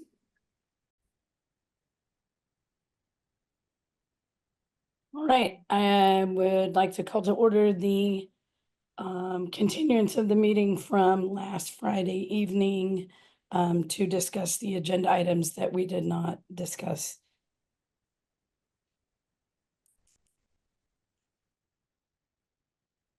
Sorry, I lost my agenda. I know it's here. So that would be finances would be the first thing on our list, correct? Karen, do we have to go through the whole beginning section again, or do we just pick up where we left off? It's a continuance. It is a continuance, but I think it would be wise to do at least a roll call because Okay. you need to document who's here and if they can be heard. Got it. All right. Do you want me to call that since Linnell's not here, or? You're our acting secretary. Would you please do that job for us? Thank you. Sure. Terry Moore, Here. Dr. Reyes, Here. Angel Rivera, Here. Gabriella Graham, not here, and Linnell Pahi, not here. You have a quorum of 3. Thank you. Quick question. Mhm. Do we need to move the revised budget up to be reviewed before we go to the financial report? I don't think that's necessary because the financial reports are for the month of May that are done monthly, as well as some budget adjustment requests, but I leave that up to the chair and Mr. Padilla once he joins us. How's that? Thank you. Okay. Yeah, we'll just do that and then what if we could? I don't want to move the agenda around too much because then we're in violation. We'll just have Josh say again. You're welcome. You're welcome to adjust the agenda. The order is not important. What's most important is that the public was properly noticed. Got you. Okay, we'll just have Josh do his financial report and then on item E is the revised budget. We'll have him go ahead and do all of that while he's here. Hi, Josh. Hi there. How's everyone's afternoon? Busy, but good. How about you? Good, good. All right. So I won't keep you more than I have to, so we'll jump into the financial reports. This is the check register for May. You can see not quite a lot of activity due to the cash flow of the school, a lot of just necessary expenses such as payroll, and retirement, NIPSIA, benefit related or at least grant related. So we're able to get reimbursed for some of these items in the upper portion of this report. But as you can see, it's mostly payroll or payroll related expenses in the month of May. Any questions regarding any vendors, amounts for May? No questions from me. No. No, thank you. Okay. Thank you. This is the reconciliation for May. School started with a balance of roughly 218K at the beginning of May, with receipts in the amount of 621,000 roughly, and disbursements in the amount of 812,000 roughly. So negative activity for the month, and the school ended with around $27,000 at the end of May. which was not enough to fulfill its obligation of paying payroll at the beginning of June because SCG was late, as we all know. We did have one void of $430.26. Our expected general ledger and general ledger are off by $314,671.08 because we had to move some money around and journal entry some money from operating to mostly Title I to fulfill expense obligations and get a large reimbursement by the end of the year. So that's why it's off by quite a bit. The money still hit the expense side of things. It's just moved from one fund to the other to get a larger reimbursement. Okay, I'll move on to the journal entries. You can see quite a bit of money moving from one fund to the other, mostly to Title I to get that big reimbursement, and then Title II as well. So with those adjustments of $314,671.08, moving from one fund to the other, and as well as moving some cash balances out of the lunch fund into operating to not go over budget authority. Any questions regarding the JEs, where they went, why, and how much? Just real No. quick, Josh, have we received the Title I $309,000 yet? No, I'm so glad you asked. We have not received that. We submitted, and it's 290,000, Okay. pretty much to be exact. And we have not received that from the state. We submitted it on time on June 5th. I've been in contact with the state asking about the funds and have just heard that they're working on it. They're working on it. The funds will be available whenever they're available. It's essentially the roundabout way that I received that. The school will receive the money. But I'm constantly berating him about it just because it's such a large fund that'll help the school at the end of the year. And I will update you all if and when it comes in. Okay, thank you for that. I know that I also work in a state program and I don't have a budget for next year yet. And it's due July 1st. So I think a lot of things at the state level are behind. Right. Yeah, that's a big one. We really want that one to hit Yes, before the end of the school definitely. year. Yes, Yeah. well, one, we have enough Title I students in our school to have earned it. We did apply for it. We did it on time. We got all the documents in, and we were assured we were going to receive this money before the end of June, and this is essentially the last week of June. So Right. it's just frustrating when we're this tight on our budget. It's unfortunate all the way around. Exactly. And without the proper amount of funds, we still have quite a bit of outstanding invoices, and that greatly helped that. And it's also give us some wriggle room to not worry about when the SEG will come in July for next payroll. So it would be extremely helpful for that to come in.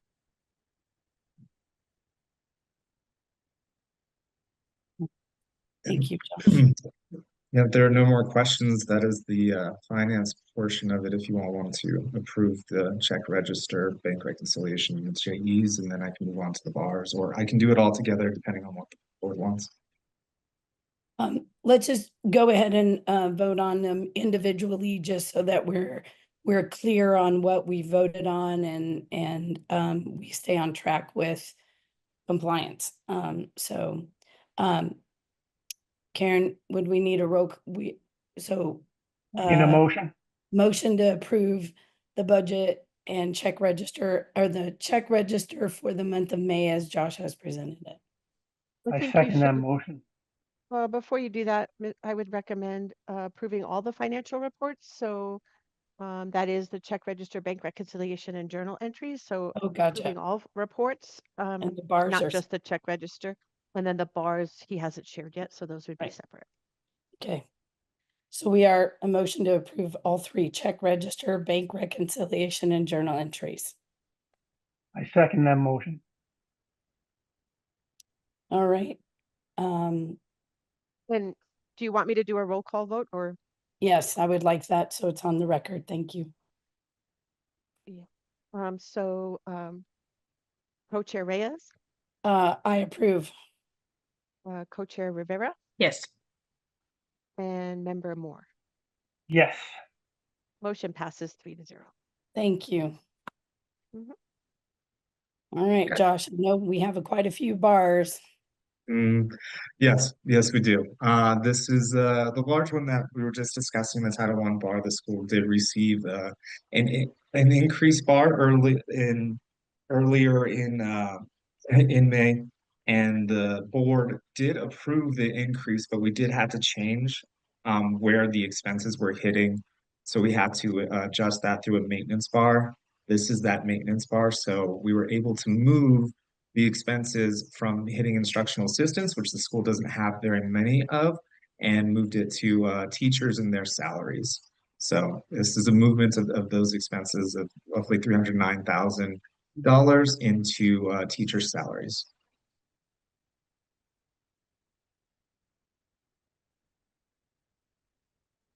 Okay. So this is a skills bar submission.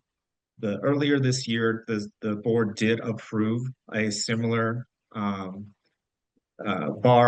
but it was kicked back by PED due to lack of sufficient evidence and backup. We received that evidence later on, and so I submitted another bar for the skills grant. So this is the skills grant. The expenses will go to other services and special programs and other services in regular programs, as well as student travel.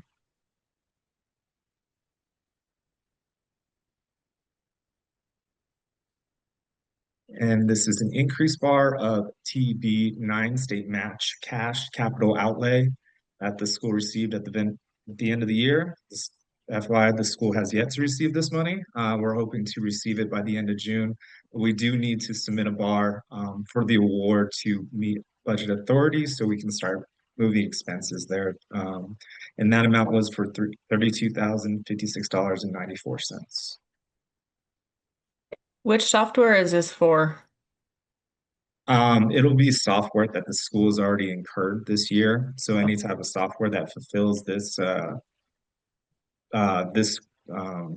allocation will move the expenses there to offset operations. Got it. Thanks.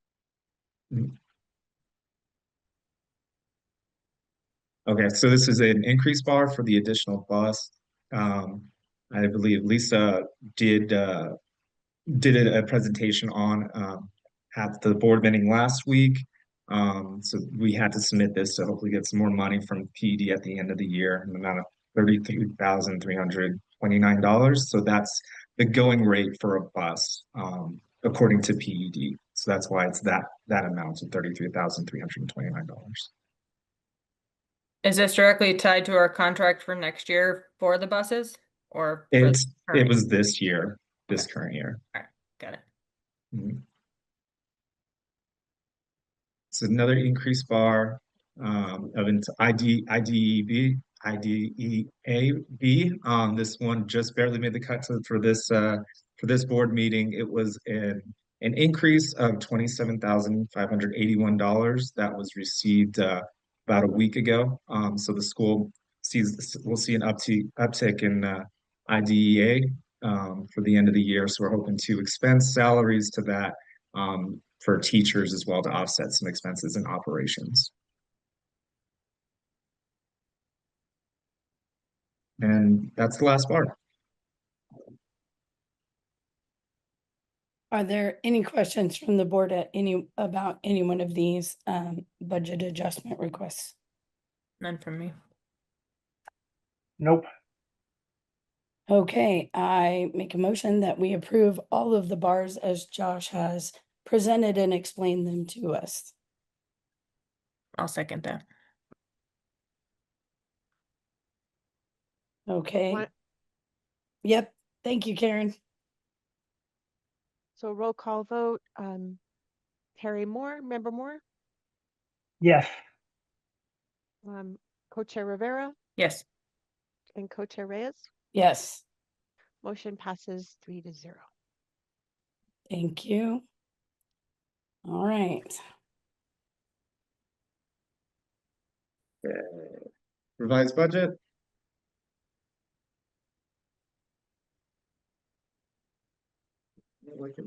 Oh, yes, okay.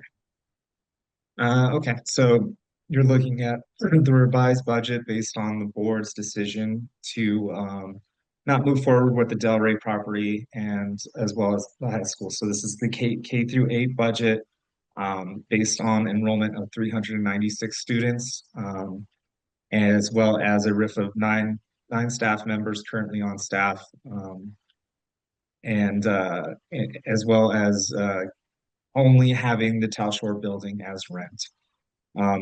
You can see that the one change that we have from what was presented by Co-Chair Rivera was the beginning balance being 80,000. Since we want to be in compliance with the email that PED sent out, they wanted us to have a reserve fund of $100,000 instead of 80,000, which we currently have. So this fulfills that obligation and request that PED had. And they also had a request of over $427,000 to be put in a reserve fund that cannot be touched and would be able to be carried over from year to year. This budget also fulfills that request. You can see that the school would be carrying over an ending fund balance of almost $1 million, which would exceed PED's request of $427,000, and then it would help the school balance having a negative operating budget for the past 3 years, catch up completely, and then move forward with enough cash reserves for any type of shortfall within reason, of course, of losing enrollment from this past year, in which we anticipate enrollment to go down to next year. So the school would have enough cash reserves to withstand the enrollment drop of dropping grades. We worked pretty tirelessly on this budget. We think it's really sound and in the best course of action to move forward to have financial sustainability for the school. But I'm fine to answer any questions about any of the expense line items or revenue line items.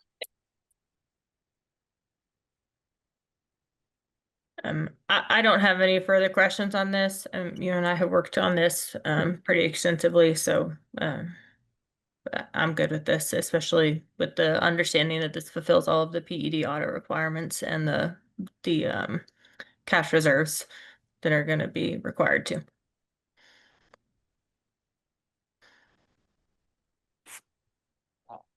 I don't have any questions about it. I want to thank both of you for the multiple times that you've gone through this budget for us to make sure that we are sound. So I'd like to make a motion that we accept the budget for 2026 as it stands with enrollment at 396 and a healthy balance for us to operate. I second that motion. Karen, could you give us a roll call vote so that we are in compliance? And Sure. short of the decision. I'm not sure if I caught the whole motion. It was to approve the budget. As it for 2026 with the enrollment number at 396 as anticipated. Enrollment of that's what I did get. Enrollment of 396. Yeah, the budget is based on that number for enrollment. Thank you. Thank I wanna you. make sure I noted the motion correctly. No. So you motioned and Mr. Morris seconded, yes? Yes. Okay. Roll call vote. Co-Chair Rivera, Yes. Co-Chair Reyes, Yes. Member Moore. Yes. Motion carries 3-0. And then Josh, you'll get this sent over before 5 p.m. today, correct? As soon as we're Yes, done? it's already. I just have to, press the red button to initiate it to PED essentially. All the work's been done this morning. I just needed the approval of the board in order to feel comfortable. Got it. Yes. Thank you. Thank you. We appreciate you, Josh. Thank you. And then I know that we have a lot of teachers on here, and so I want to ask the elephant question in the room while we still have you up on the panel. Salaries and paychecks are good for the end of the month, correct? There should be no Yes, outstanding issues. Everybody gets paid on time at the end of the month. yes, we are Okay. prepared. All right. I just want to Yeah. double check and make sure everybody, all the teachers and staff that we so much value, all hear the same thing, that you guys are good. So, Absolutely. okay. I have no more financial questions. All right. Thank you for your time, Josh. I know you are a busy fellow. Thank you so much. I appreciate it. Have a great rest of your day. You too. Thank you. Okay.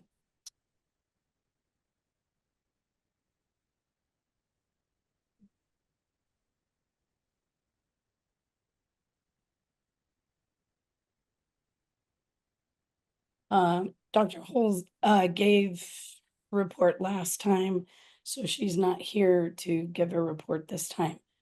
I think we just need to close out her evaluation. Right. The board voted. Well, we didn't do an open. Do we need to do an open vote, Karen? Yes. Yes. Okay. We don't have a quorum for that if Yes, you do. We do. not if Terry is going. He was not on the board and had no involvement with Dr. Hull at the school during this year and felt he chose to abstain his vote. So we don't have a quorum to do that today. Can Linnell join real quick? Can you text her?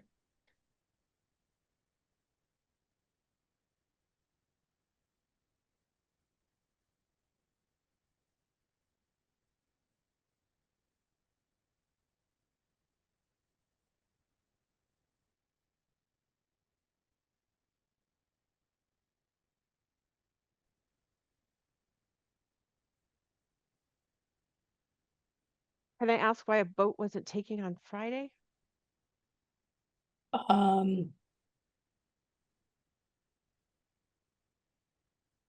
We were still waiting on feedback from one of the members, and so we Yeah. wanted to make sure we had all of that feedback to close it out.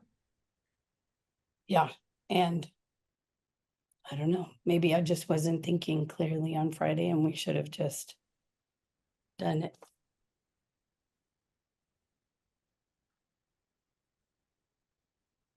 She's going to join real quick. So would you promote Linnell to the panel, Karen, when she shows up? Mm-hmm.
I think she's raising her hand. There she is.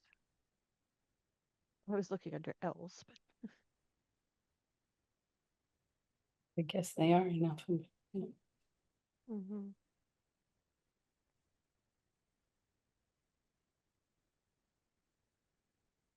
I am here. Thank you so much for joining us. We just need your vote on the decision made about the head administrator's contract. So I will make a motion, or do I need to make a motion or we just vote? We just need to close out the school year 25 contract evaluations. You So- have two things. You have the evaluation and the contract. Okay, Right. So, but we're gonna vote on them separately at this point. Okay. So I'll make a motion to close out the head administrator school year 25 evaluation. And when you say close out, is there an approved evaluation form that's been completed by the board? Christine, did you finish filling it out all the way? But there's an agreed upon. Yes, there was an agreed upon. Yes, each of the board members, except for Mr. Moore, did an evaluation, including former Chair Rayleigh, who did hers before the end of her term, because we received the document before the end of her term. So yes, So- we've all evaluated the head administrator. I just want to clarify the motion. So Angel, you move to approve the evaluation of FY25 evaluation Correct. as discussed or As discussed during the closed session.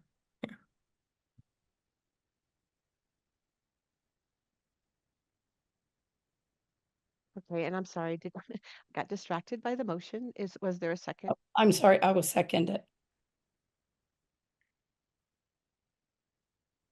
I got distracted by taking notes, so that Now we'll take a vote. yes, Dr. Reyes, yes, the evaluation was completed. okay, Angel Rivera, Yes. Terry Moore, Am I supposed to say yes, it was You can You just can say you abstain. or abstain. I You can abstain? abstain. You can abstain if you so desire. Linnell Pahi, yes. And the second part was contract for 25, 26, yes. 26. So we have to comment or take a motion? I think we just comment at this point because we're not ready to motion. Right. So the board voted to not renew a contract with Dr. Hull for the 26 school year. Board voted when? The board discussed in closed session. Discussed in closed session. So we have to vote now, right? Because it has to be an open. Yes.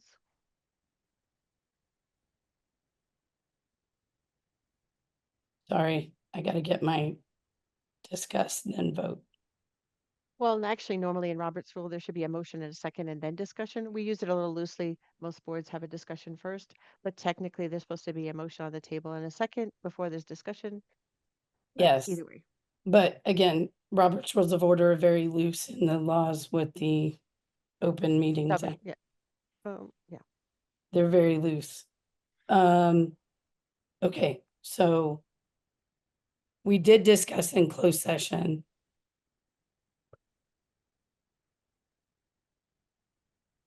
And so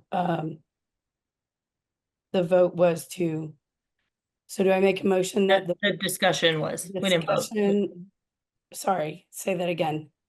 The discussion was to not continue Dr. Hull's contract into the next school year. So her contract will expire on June 30th. June 30th.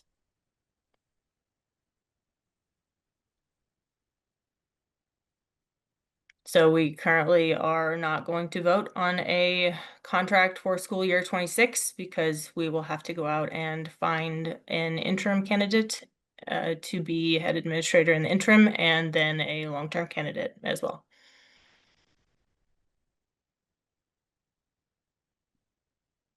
So you discussed in closed session. Have you Yes. made a decision? Yes, And if you've made a decision, then there should be an action taken, which would be a vote. Okay. okay. So I motion that we vote yes or no to renew, to allow, wait. So we're allowing the contract to end on June 30th. So are you moving to not renew her contract? Yes. Correct. So that would be the motion. So Okay. I will motion to not renew Dr. Hull's contract into the next school year. It will expire June 30th. I will second that motion. Okay, we'll take a vote. Dr. Reyes, Yes, not to renew. Okay, Angel Rivera, Yes. Terry Moore, I abstain. Linnell Pahi, yes.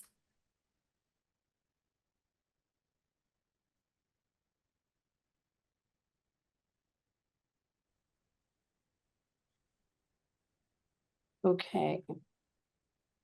Those were the items that were continued this week.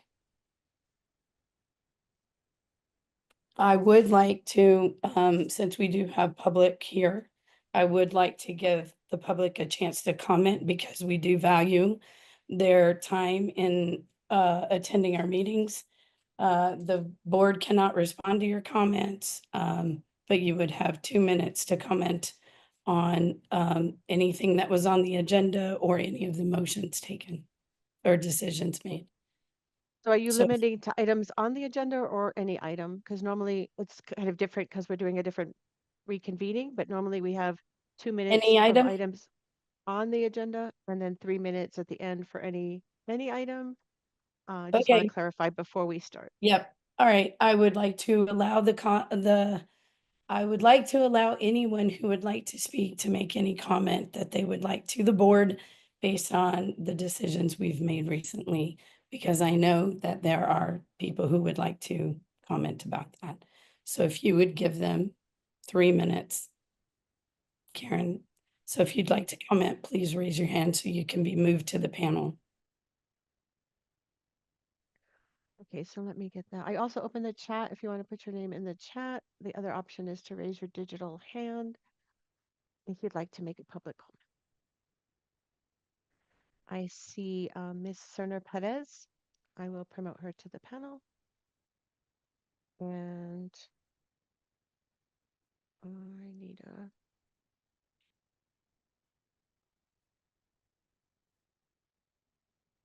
no, I'm sorry. You said 2 minutes or 3 minutes? 3, thank you.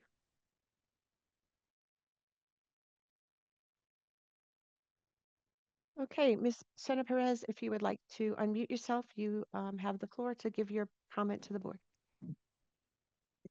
I just wanted to comment on the decision to not renew Dr. Hall's contract. I guess it's kind of disappointing, because she and I have come a long way together as co-workers in other districts. I joined her here at Explorer, and together we've gone through a lot of challenges, working together just with the things that we walked into, I guess. And I've respected all her decisions that she's made so far to kind of keep the staff uplifted, the morale and the students. I just kind of find it's going to be hard to look forward to another year, knowing that she's not going to be with us. And I guess I'll just have to rely on and hope that with another change, doesn't come more challenges. It's just a very heartbreaking whole situation that I felt like I've kind of joined since I've stepped into Explorer Academy. I've been in awe for a lot of things, that's been happening and seen. And I just wanted to make sure I voiced that she, as far as I seen, worked really as hard as she could based on the situations we all had. And I respect the decisions overall, but she's going to be missed by me especially. That's all I needed to say. Thank you. Thank you. I'll put you back in the attendees, Ms. Sena Perez.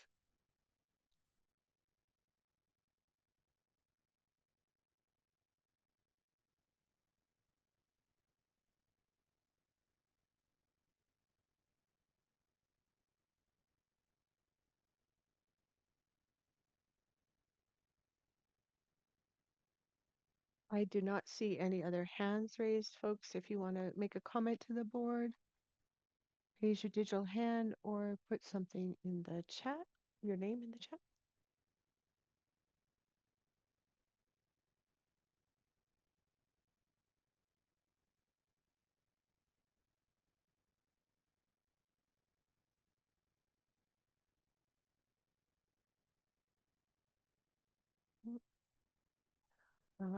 Miss Shepherd, I will promote Miss Rebecca Shepherd to the panel.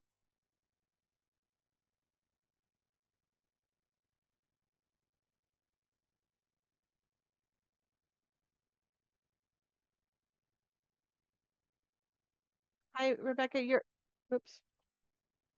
You are muted and I am trying to get my timer to stop.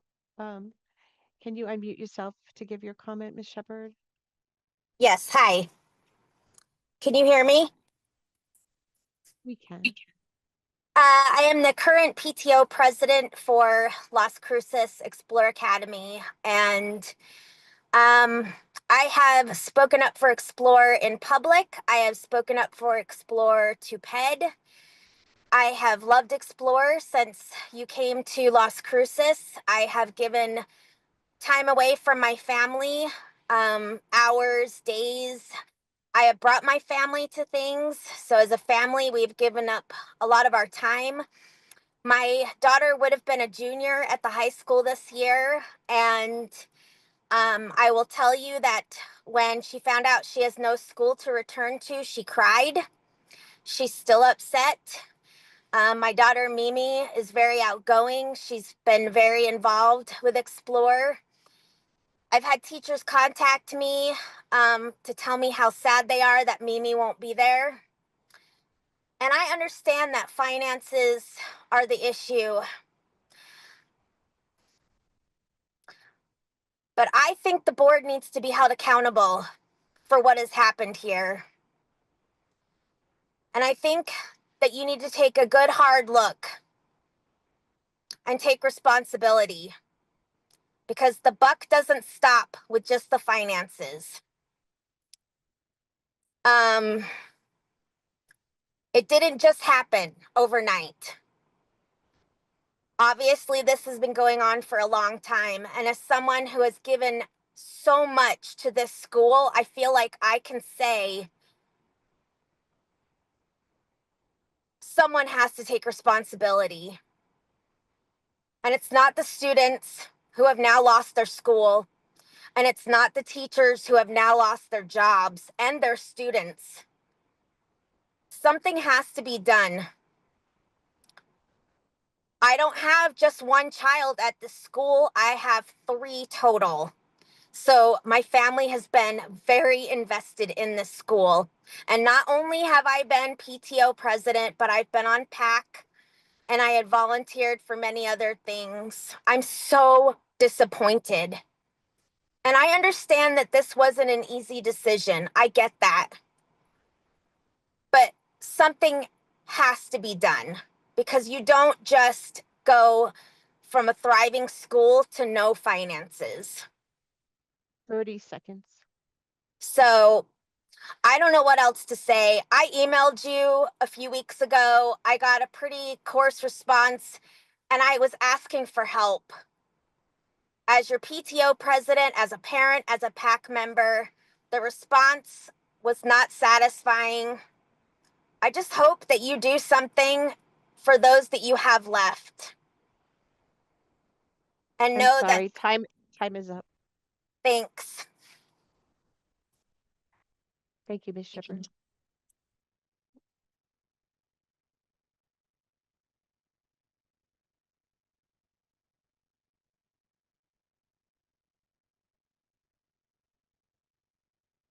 I don't see any other hands raised or comments in the chat. Anyone out there?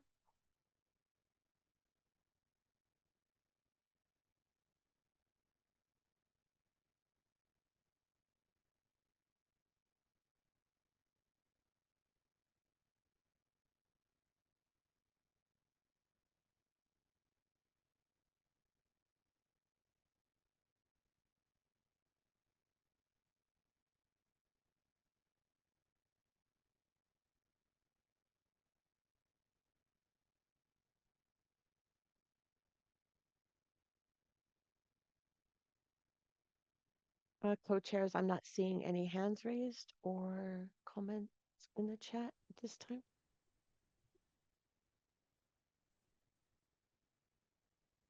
Okay, so I know we still have some outstanding items that are gonna have to be decided on before the end of the month. And I know there is a lot of changes happening at this point. So we're more than likely gonna have to have a special session again on Thursday to go over the outstanding contracts that we still have to talk about. And then at that point, we should be able to come to the board with a recommendation for an interim head administrator. And hopefully some additional timelines on when things will be happening this summer. I know none of this is easy, and I appreciate y'all sticking with us. We really do believe in the school and what it means to our community. And we very much appreciate all of you.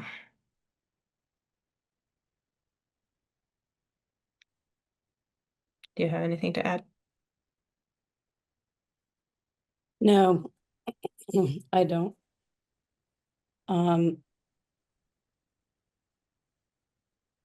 No, I don't. Karen, I owe you agenda items. I have a list right now in my notebook, so I will send them over in the next 30 minutes so we can make it in time to put it together for Thursday's meeting. And will the meeting be at 6 p.m. on Thursday? If you are free at 6, yes. That's fine. Okay. I just, yeah, we have less That's than 3 why I hours. said 30 minutes. I'll have it over to you so we can. And maybe if I could give you a call about that, if I have any questions, Sure. because it's kind of timely, Absolutely. time sensitive, and sure. And then in terms of this meeting, you should, if you have no other items to discuss, which I don't think there are, you do want to entertain a motion for adjournment. Okay. I'd like to make a motion that we adjourn this meeting. I will second that.